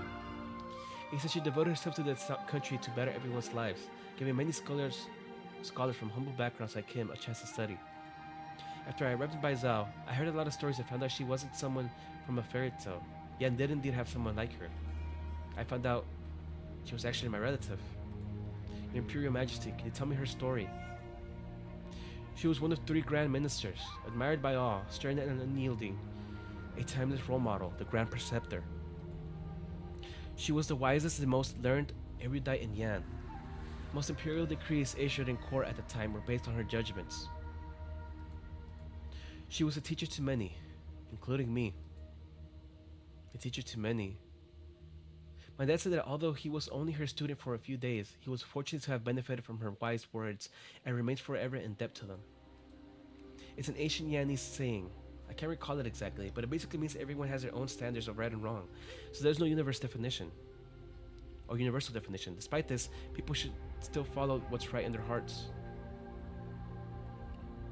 In worldly turmoil we tread, in our own conscience we trust. I remember it. She said it to me as well. Which brings me to my next question. As your teacher, what did she teach you? How to conduct myself as a person, as a minister, as a ruler. Sounds complicated. What are the differences between the 3? As a person, to exercise decency and virtue, and keep the house in order. As a minister, demonstrate utmost loyalty and concern to the nation and people. As a ruler, always put the people before yourself, and strive to govern wisely. Make decisions for the sake of the realm. My words weigh heavy and can never be rescinded. Can I understand that as you have all the power in your position, but you lose the right to admit any mistakes? True Lang of Yan, I want to ask you this. How did such a good person turn into a scheming traitor in everyone's eyes? Did you think she was falsely accused? No. No. This is wrong. Was she falsely accused? It was not the answer, but a solution. Sacrifice the life of one so that the entire nation can be stabilized and its people pacified. Shulang, how do the noodles taste? Why? I hear it's hard to get even good food down here when you're feeling bad over something.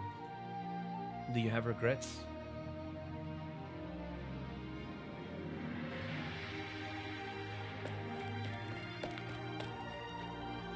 I heard you were here, Grand Tutor. I have an urgent matter to report. Zuli. I just consolidated the survey data from the Fern mythologists who just returned from outside Yan. In the northeast, north, and west of Yan, a total of 5 Fern have shown signs of awakening. 5? Damn. Currently, this behavior cannot be explained by pure coincidence. Although it is currently unknown how this relates to the convict's plot, if we start a war against the bestial Sui now, I fear the situation may spiral out of control. You don't seem surprised at all. Was this within your calculations as well? He has been scheming for a century. This is but one of his plots. After all that he has done, it cannot be mere mutual destruction he seeks. But he's in Baizal right now, only one step away from the tomb of Sui.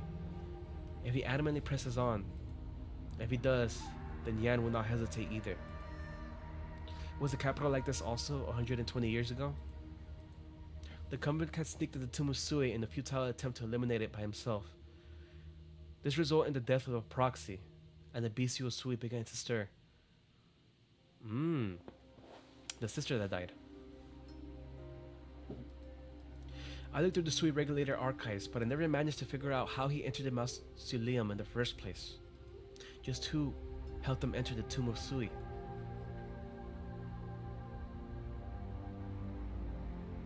Questions. Why haven't you touched your chopsticks? Don't feel like eating? A worthless move. A waste of time. I know you're in a hurry, but I'm sure you could squeeze a meal in the least. Sheesh, I didn't even complain about the time it took to make all these. Do you know how long I spent preparing this pot of soup? Tell me. And we start counting from the moment you left, about a century? Even longer if I include the time I spent sourcing ingredients and figuring out what to cook. Have you found the flavor you were searching for, after all this time spent in preparation? No, I haven't. How could it be that easy? But I came to understand something. There's no perfect dish in this realm. No matter how long I let this pot of soup stew, there's no way I could include every single flavor there is in it. It's just one dish. Even a banquet spread of myriad delicacies will leave some unsatisfied. But so what? People always think about what to eat for the next meal, so even what they didn't get for the next time is what gives life hope, what keeps life going. I remember a phrase Jie, my third eldest sister, taught me. What is truly complete becomes incomplete. That should be the shorter version of what I just said, right? Water fills and spills, moons wax and wane. Wang, do you still remember what Jie meant when she gave you your true name in one lone word? You came here to convince me. With all I've said, am I not also convincing myself?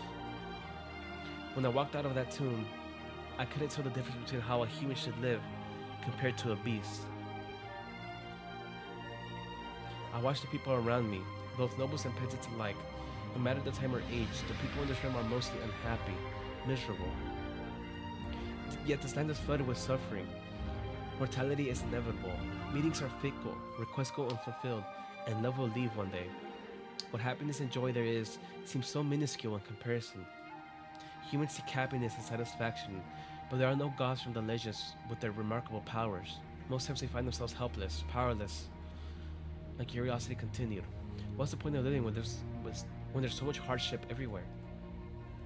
Only after a long time did I come to discover there is no happiness without sadness.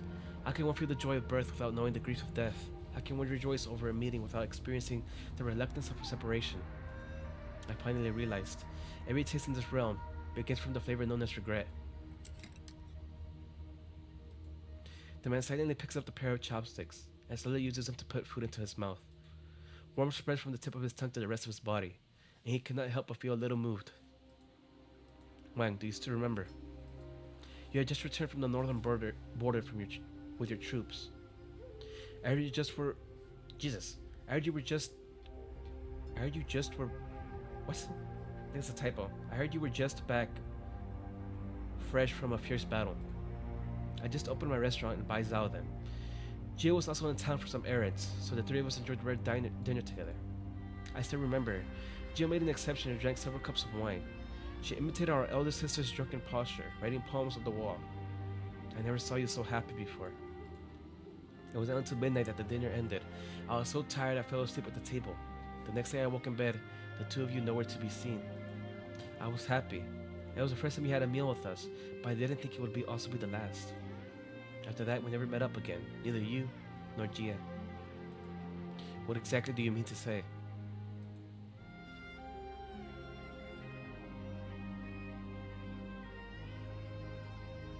Oh.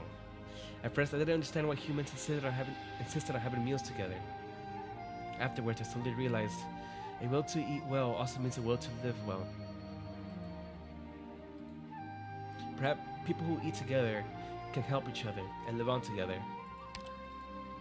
Look at Dusk. It's hard, but I've always been hoping to eat together as a family again. I've imagined many times on how my big brothers and sisters would come back to Baizhou one day. Maybe Nian and Dusk would squabble on the side of the table. She would bring back some fresh greens, while G would show us some mysterious treasures he got from who knows where. Maybe you're sitting together with our eldest brother and sister, talking about the view from a frontier fortress I've never seen, and the strange stories that happened over there. I know our eldest brother is busy with official duties, and our eldest sister seems so free-willing, but they're always thinking about their younger siblings, same as you. I remember all your favorite flavors. I racked my brain thinking about what dishes to make for our feast. Even if I knew deep down that they might just never come. But I still keep on hoping, because this is what keeps me from feeling hollow inside. It's what keeps my life going.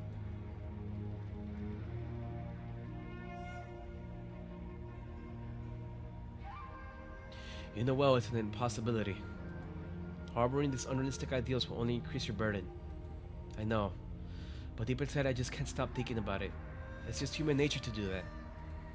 To be honest, I miss Gia pretty deeply too. When she vanished, I spent every day thinking about her. I would think about her when I woke up, when I prepared meals, always crying. I remember how she taught me how to read and write, how she tastes my cooking, and every time I would cry. That was when I learned how eternal separation tastes to humans. Of course, I know you feel the same. So the regret and pain inside you, I can sympathize too. Sympathize? How exactly do you plan on sympathizing with what I've gone through? You forget, we are all I. I know you hate how the sweet regulator watched Gia die. You hate our eldest brother because he stopped you from taking revenge. You even hated Gia, resented her for paying the price on your behalf. But the one you hate most is yourself. I know you, Wang. You're off to do something you have to do, and there's no way I can convince you to give it up. I just want to say, you don't need to go in there ready to die. I can't bear to lose any of you. G gave you a brocade, Shu gave you seeds. The only thing I can give you is this bowl of soup. What is this? Is he tearing? It's a power I never used before. I combined it with, or is that his hair? I combined it with everything I've seen and experienced over 100 years and sent it to him to make this bowl of soup. Just take it as a helper from you to you. You to you. Wang, my brother, I really want you to come back safe. The haggard-looking man is silent for a long time. He raises his hand as if wanting to wipe the tears off the young man's face, but ultimately his arm drops back down feebly. I didn't want you to get involved in this, you especially. You've forgotten who you are, forgotten the difference between man and beast, and even forgotten the answer you sought, which is fine. You could have lived on as you were. So why? Why did you remember it? Come here. It's fine if I forget who I am, but I can never forget the flavors deep inside, the feelings for the people I care about. You have all dwelled in the mortal realm for too long and resemble humans too much. But in the end, it is a mere resemble. I will help all of you. I will help all of you smash these feeders open. I'll help all of you find a place on this land. I will help all of you become human. Brother? Wait, is that his goal? Literally? The man puts down his chopsticks and bowl. He stands up and walks outside.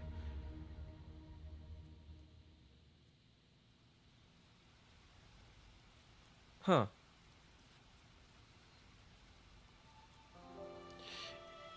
It was only later that I realized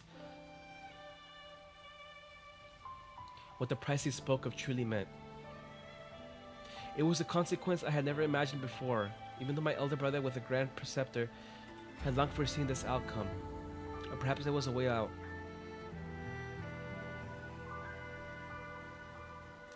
Ridding a guilty grand preceptor and leaving the legitimate and innocent prince to succeed the throne was the best result Yan could have, and also the choice they expected me to make. Which I did. But what for? Is this the only way? Through a path paved with lies? Is this fear? Am I afraid of making a misstep and stirring unrest in the estate? Afraid that history will inscribe my name with the infamy for eternity? Is this resentment? Do I resent him for causing me to lose all that I had? Resent him for not staying behind to place all of this together? Or do I resent myself for not doing more? Why am I feeling like this? How long have I not tasted such flavors? Is this regret?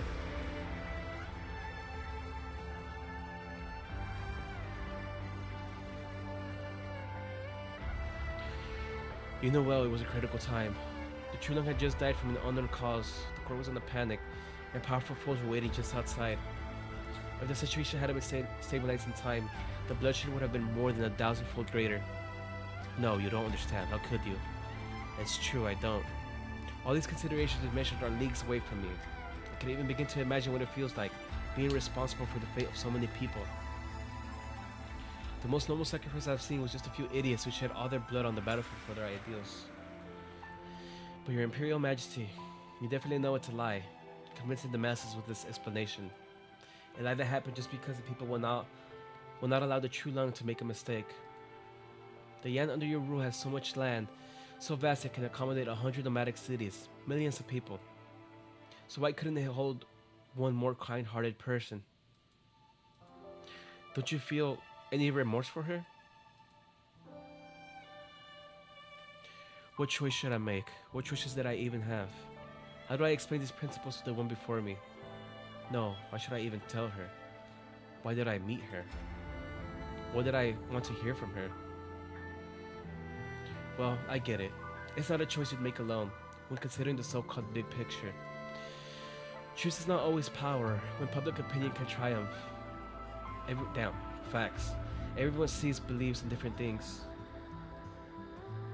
The so-called truth only holds true to whoever claims it first. It isn't a track. My dad spent his whole life trying to find out the truth, but he chose to accept this. It's not because he forgave you. He just agreed with the result you and that Grand Preceptor wanted to achieve together. The occupant of the Dragon Throne puts down his chopsticks, and the light faint sigh echoes throughout the Great Hall. How do you want me to compensate for this? Compensate? No, that's impossible. I know, to you and Yan, the reputation of one or the fates of a few are not even worth mentioning. But for those unfortunate souls swept away by your grand plan, their suffering can't be undone. Then, how do you want? Yeah, well, I was thinking about it before I came here. What kind of outcome do I even want? An apology from you? To clear their names? But is that enough to comfort to those who are gone? Does it mean anything to those left behind? I even consider the worst outcome of our meeting. A ball of flame ignites and extinguishes within Blaze's palm, illuminating the palace for just a moment. I just want you to promise me one thing. Don't forget them.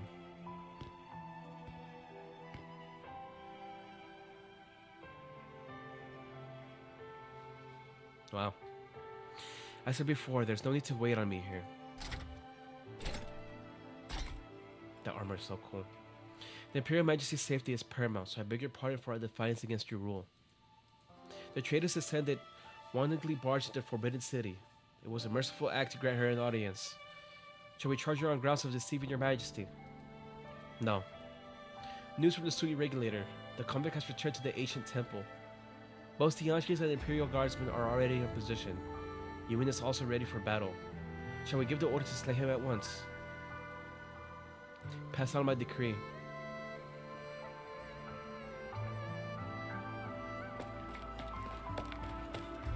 Lazy. You... Good to see you alive. What happened to you? Your face is all black and blue. Got your ass whooped? Pyre wants to talk. I can feel your hand trembling. Are you scared? Yeah, I'm scared. That's the true Lung after all. The king, the boss of the whole country. Just one word from him and many heads will roll.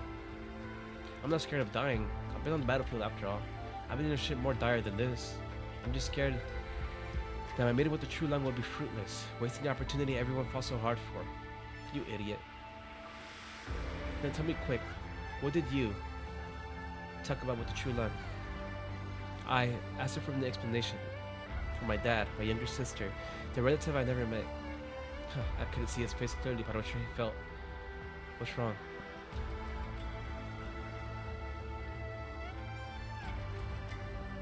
It's snowing? The two are in such a hurry they only notice the surrounding air has gradually gotten colder. The energy pools scattered throughout the city gradually powered down. It is mid-autumn, but the temperature plummets as if it's winter. In contrast to the dimming city lights, the twin moons shine ever brighter. Snow starts to fall.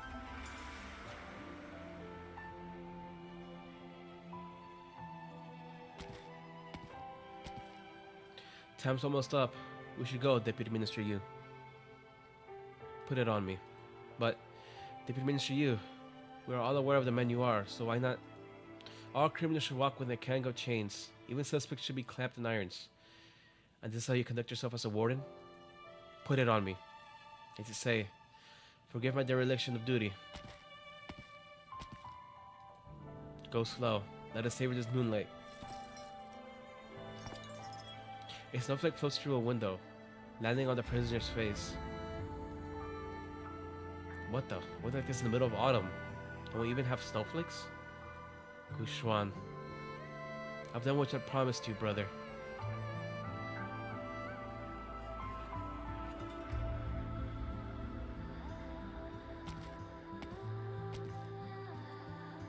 Ninkin is back in the study.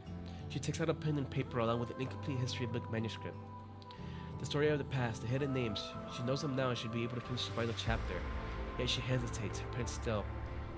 A gust of wind flings the window open and shuts the book. A single snowflake lands on her draft, making the first stroke. What? It's snowing. Blaze.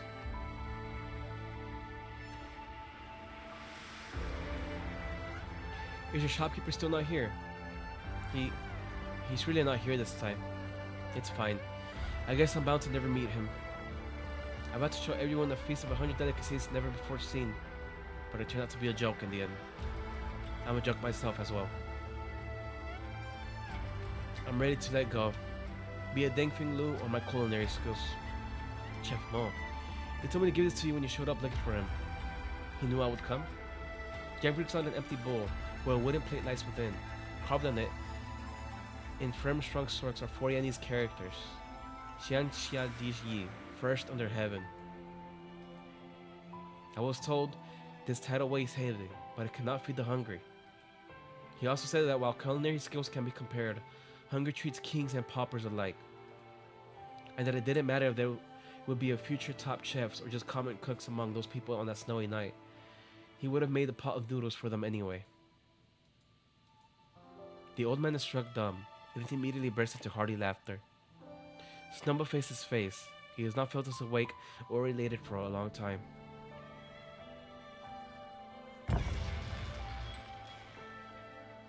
Oh no, it's his hair.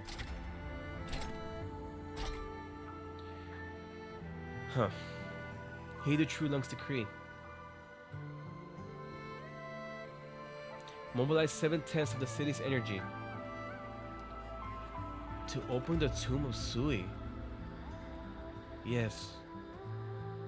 The Fairymonks are also the citizens of Yan, no different than humans. And if my citizen has an injustice to appeal, I will grant him permission. Should he succeed, he will render Yan a meritorious service by ridding this 1,000-year concern once and for all. If he fails and the bestial Sui awakens, then he shall have the full might of Yan behind him.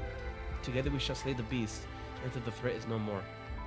Your Imperial Majesty, do you intend to pardon the convict? Yes. There are many more I should pardon.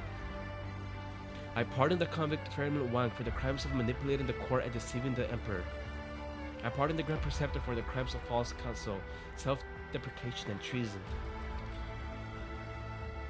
I pardon the post-imperial Herr Yan Wu for the crimes of dereliction of duty, abandoning his brother and failing to uphold righteousness. Yan Wu. As for myself, failing to discern right from wrong, bringing injustice upon the good, failing to prevent war, leading to the deaths of many. Crime so heinous a pardon is impossible. Though unworthy of the throne I occupy, I must do what I can. I will ensure Yan's fate belongs solely to its people. I will settle my debt to this nation in full. And when that day comes, I will await judgment for my crimes. Yan Wu, it will be time for you to return. Oh.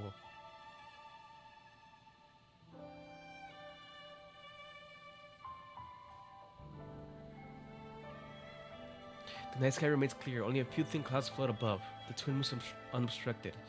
The wind delivers a chill at a perfect temperature. Passers-by stop in their tracks to watch the night inexplicable sight. So much snow. What's going on here? Baizao's energy pulses are reducing their power. It seems the energy is being redirected elsewhere. The city has not seen snow for many years. I see. This recalls when she entered the city. Her eyes were drawn to these innumerable energy pools that seemed to never dim. She remembers that what Jinshu had told her, Baizao's magnificent founding history. This city, this vast nation, history, and time, they had never stopped for anyone. Until now. Oh wow. Ninchinyan. Does the snow that falls out of seas that carry special meaning in Yanni's stories? What are you trying to imply? The truth is now revealed with white? Heaven sent snow to finally fight a long-standing injustice? The typical snow in summer story? Maybe. Or something else. Those who are gone, what they leave behind will eventually disappear. Just like the snow here. I know. I hope the snow will last a while longer.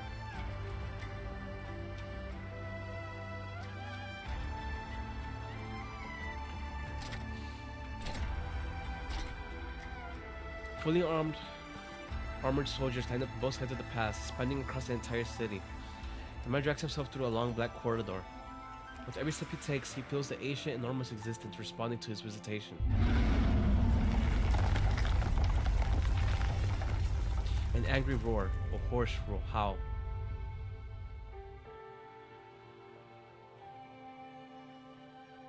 Ooh. Oh, my head. This doesn't feel like the usual hangover from the Husang wine I had last night. Alas, I see. It awakens from his farcical dream. An inevitability. Fine. Let's go have a look after this cup. Let's see what seems to wait at the end of this millennium-long dream. The poet looks into the distance. Clouds screen the sun, the realm obscured.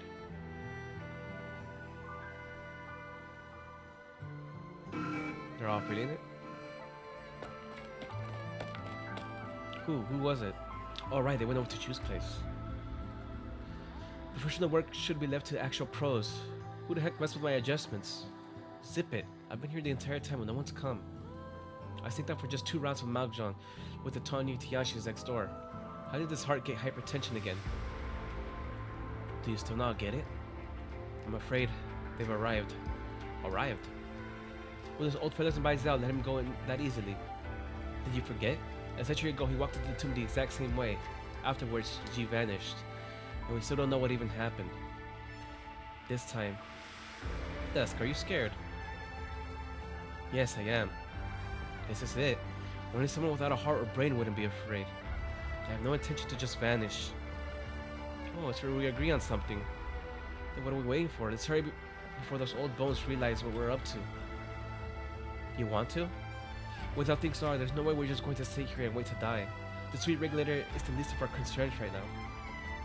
Let's go back home to hold a real family reunion.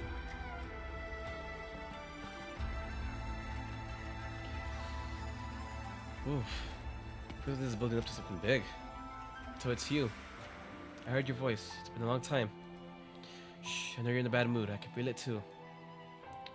I mean, I spent the longest time in the tomb after all. I probably knew you better than the others. Strange. We're all I. So what's the point of going into this one side must perish situation? There's no explaining it, so I can only reluctantly accept it.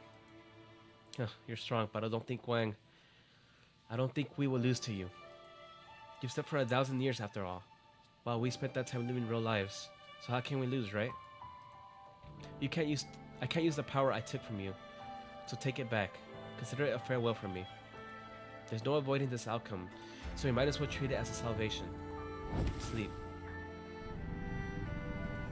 A soul fire is lit. It is a warm flame, harboring life and hope, enough to dispel the chill of winter night and the anxiety in the people's hearts. The restless ancient behemoth far away returns to calm yet again. Moonlight fills the city, and every dreamer dreams a good dream. Seeking an answer, he feels lost. Clearly, he finds inwardly flavors. His life is of peace, an eternity flame.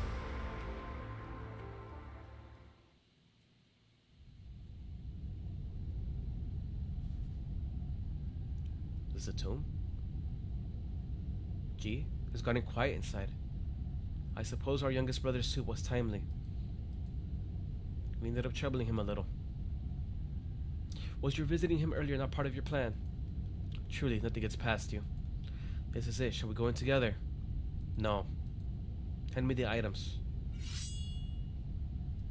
With this blade, and what we got from our dear sister and youngest brother, our strength still pales in comparison, but at least the odds don't seem insurmountable. What now?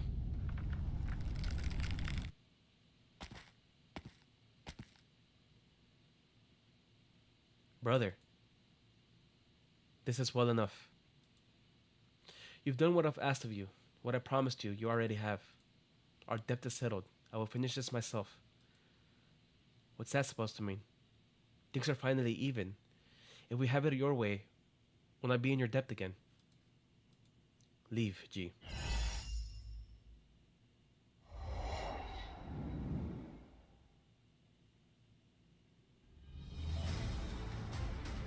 What happens next is between us.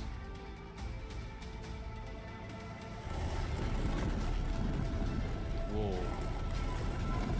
I've been playing against me all along in order to determine the winner. We have long since ceased to be your vessels. Now we must fight for victory or death. Just like the battle a millennium ago, this too is inevitable. Your arrogance, your indifference, it all stops here. Are you angry? Afraid? Anticipating?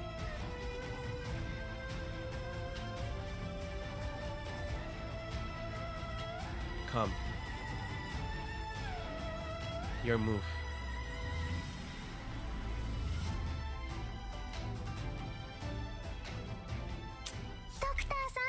Ooh, what a cliffhanger that is. Jesus.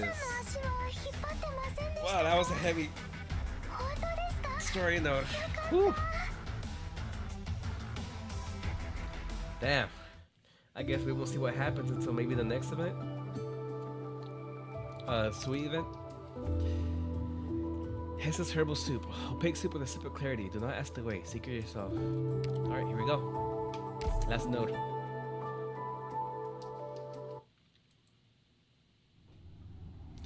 What night is it?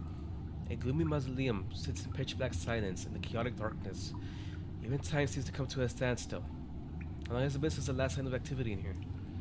But on this day, a new voice echoes in the tomb. Oh, we're continuing. Where is this? A tomb. Who am I? Unknown. Who are you? Also unknown.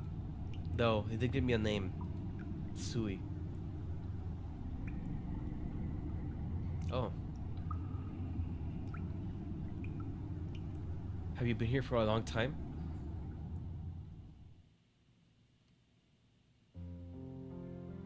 Oh, maybe when he was born?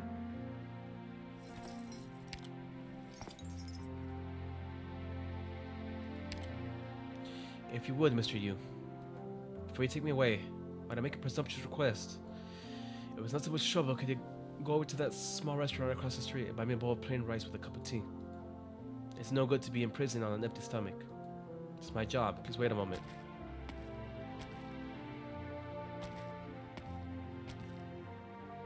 Are you going? The sentence has been passed. I can very well dolly around the Judicial Review office. I know, which is why I'm here today to send you off. You don't seem to resent me. Now that I know the whole truth, I find no reason to resent you. Although, I could resent you for not telling me earlier. If I did, I fear you might be clad in the same feathers as I have on me right now. I had to leave a few worthy successors for the Judicial Review office. I've raised an objection to your conviction. In truth, if you feel this unjust, you can request a review at the 3 organs of justice. Could you possibly think what I did is unworthy of a decade behind bars? But all what you did was ultimately for... What difference does it make? The law is the law, not a mere guide to what is moral. If I refuse to comply with the law today, how many more like me will be there in the future, and how much chaos will they create in the name of morality? It is unlike a disciple of mine to be spouting such words. I've been careless in my words. It's up to young people like you, and those who follow to steer the law closer to what many deem is right. I'll be waiting for that day. And since that pine tree on the mountain still stands, I'll also be waiting for you to cut it down and craft me a coffin from its wood. By the way, why have you come here today not dressed in the Judicial Review officer's uniform? I resigned. A thunderclap can illuminate a moment, but it cannot distinguish what is good or evil, true or false for everything. There are many things I cannot perceive clearly. The pine tree remains on the mountain, but it is merely a tree. What the mountain climber sees in the tree depends on their intentions. I will return to the Tianshi Beru and practice my craft for a while.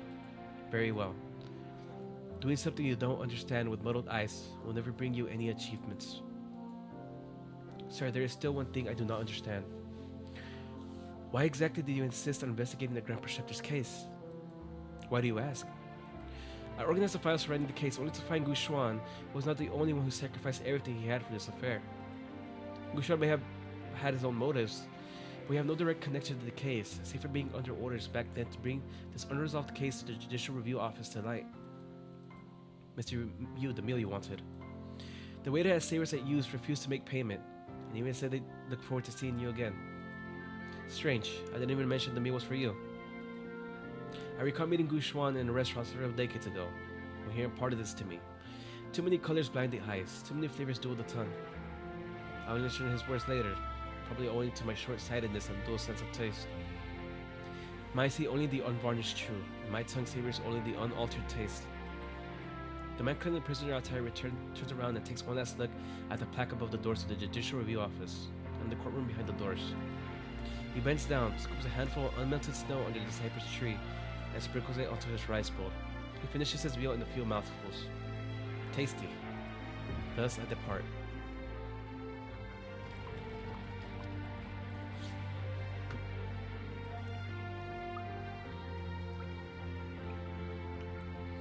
Why are you here? Because of a mistake, an oversight. I can feel it. You're in so much pain, so much anger. But after so long, your wound is healing, your rage subsiding. You sound exhausted? Yes. My consciousness, my soul has split into multiples. Just like you. Where did they go? Outside the tomb, they call it the mortal realm. The mortal realm? Is it a beautiful place? Not at all. There I have witnessed the most savage slaughters, the most malicious plots, the most merciless betrayals. Kin destroys kin, love turns to hate. Arrogance caused my failure because I cannot comprehend human emotions. If the mortal realm is such a vicious and repulsive place, then why did they go there anyway? Because...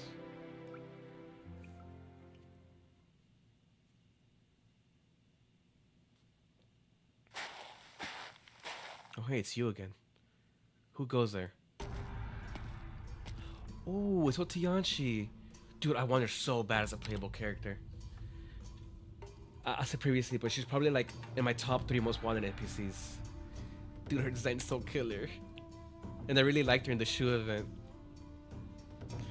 Quite the distance you've hiked. Where are you off to? Why does it concern you? I'll tell you why. You caused a ruckus in Yan, and you expect me to do nothing. You Yotis probably forgot the pain of a wound before it even healed. If we could beat you up or drive you out, then we can do it again now. Was this yourself? Laughable. Oh, was that a challenge to a fight? Let's go. I only have a few worlds down in that belly of yours. Let's see who's stronger, you or that painter. Let's see how long your leftover worlds can stand against my flames. Oh, flames? Dude, I like her so much. You will pay for your impertinence. Huh. Forget it. There's no use in killing you. You'd only mold another body to life just like before. She uses flames. If this is your excuse for backing down, I accept. I can't be bothered to argue with you. But before I locate your true form and off you for good, there's a question I want to ask. I'm curious.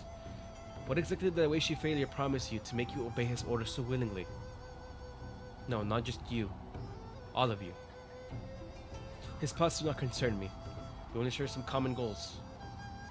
The one I seek is a disgraceful traitor imprisoned in a tomb. If you only wanted revenge, you would have just killed his proxies one by one, then wait for it to die in the war with Yan. The Sui. So many years have passed, your so-called kin on this land surely only numbers a few now. You're just feeling nostalgic. This human emotion is what makes you different than beasts. Absurd. No. Nope. That can't be the only reason why you've conspired with him. Don't think you can fool me. In all these years, Yan has always kept a few pairs of eyes on you. Are you lost to thinking about that thing under Baizal?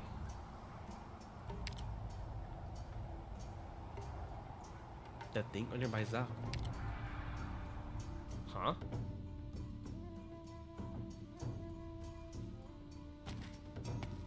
Lee? Waifu? Are we gonna find Dad here? This was the only place I got after asking around. After so many years apart, it's the first time I was hoping news about him would turn out to be false. But I can't think of anyone else who'd fit the bill. Someone so obsessed with martial arts that they fought everyone worth fighting and even intentionally injured others on multiple occasions. How did he end up like this? No clue. His obsession is unmatched. Although, the stronger the obsession is, the harder it usually is for the mind to break.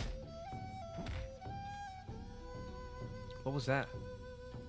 Waifu, we'll find him soon, but be careful. You might be the only one who can wake him from his madness.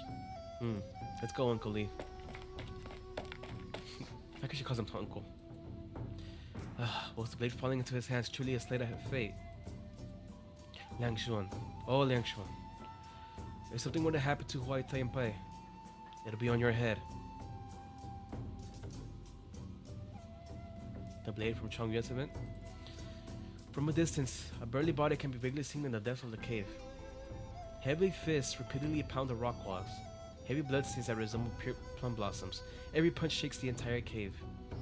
Only now do the visitors realize this cave has been carved out by the punches. 40 years, the first of their heaven. When did I...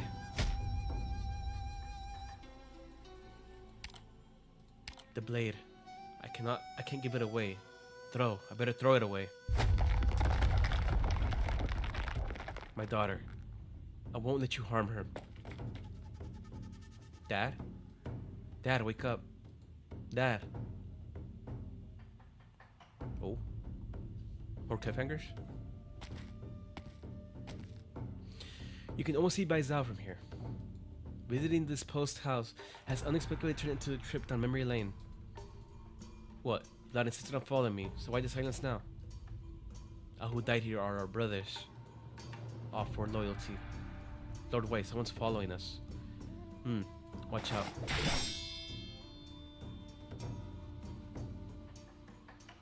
Impressive swordplay. In the mere years since we last met, your swordplay has turned incomparable, Lady Chen. Oh.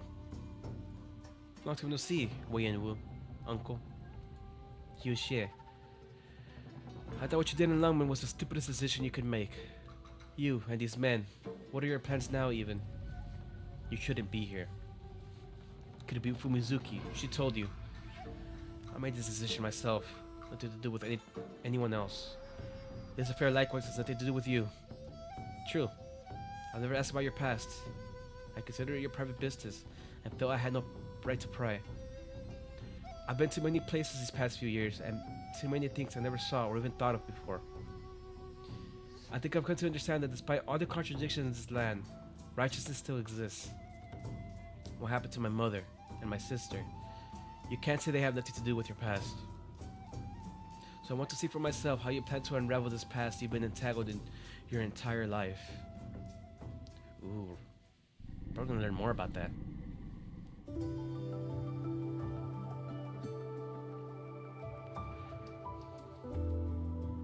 I seem to suddenly remember many things. Things I saw within an enormous body, through eyes I can see through the mist. You're a part of this consciousness, so it's only natural you possess the same memories. But the mortal realm I saw is different from what you described. So what did you see? Fire. At the very beginning, people congregated to fend off ferocious wild beasts and started their fight to light up the cold nights. They gathered around the flames, forged all sorts of tools, and cooked all kinds of dishes. Their faces bore many expressions I cannot comprehend. I really want to know what those feelings are. Such a thought is very dangerous. Dangerous. Your kin, the proxies who are already roaming about the mortal realm, entered it with similar thoughts. The only thing awaiting them was endless torture. Did they all want to become human? Before I become one, first I want to know, what is humanity? Where should I go to look for my answer? Just go. Take a walk in the mortal realm. A cacophony of emotions and desires will bring endless suffering. Give a thought form, and it will resemble the dawn of chaos. Fall into its fetters, and you will never break free. You're not afraid? I.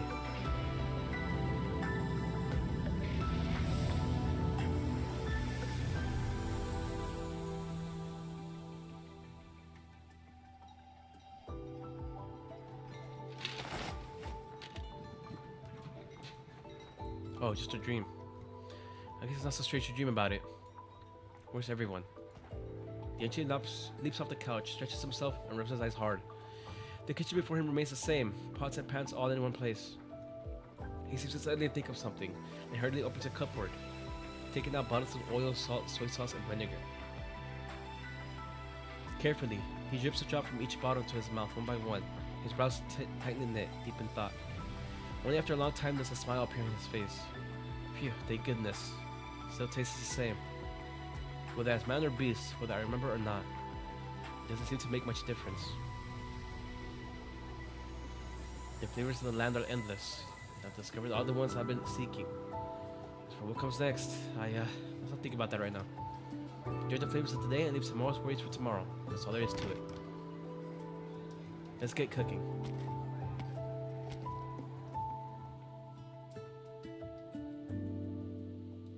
Alright. There we go. That's the end of Such Is the Joy to our reunion. Ooh, that's a scary number. What a great event. This was probably my favorite Sui sibling event so far, story-wise. Out of all the 5 we've had so far. Or 6. This probably been my favorite one. It was really good. I really liked the whole kind of mystery plot.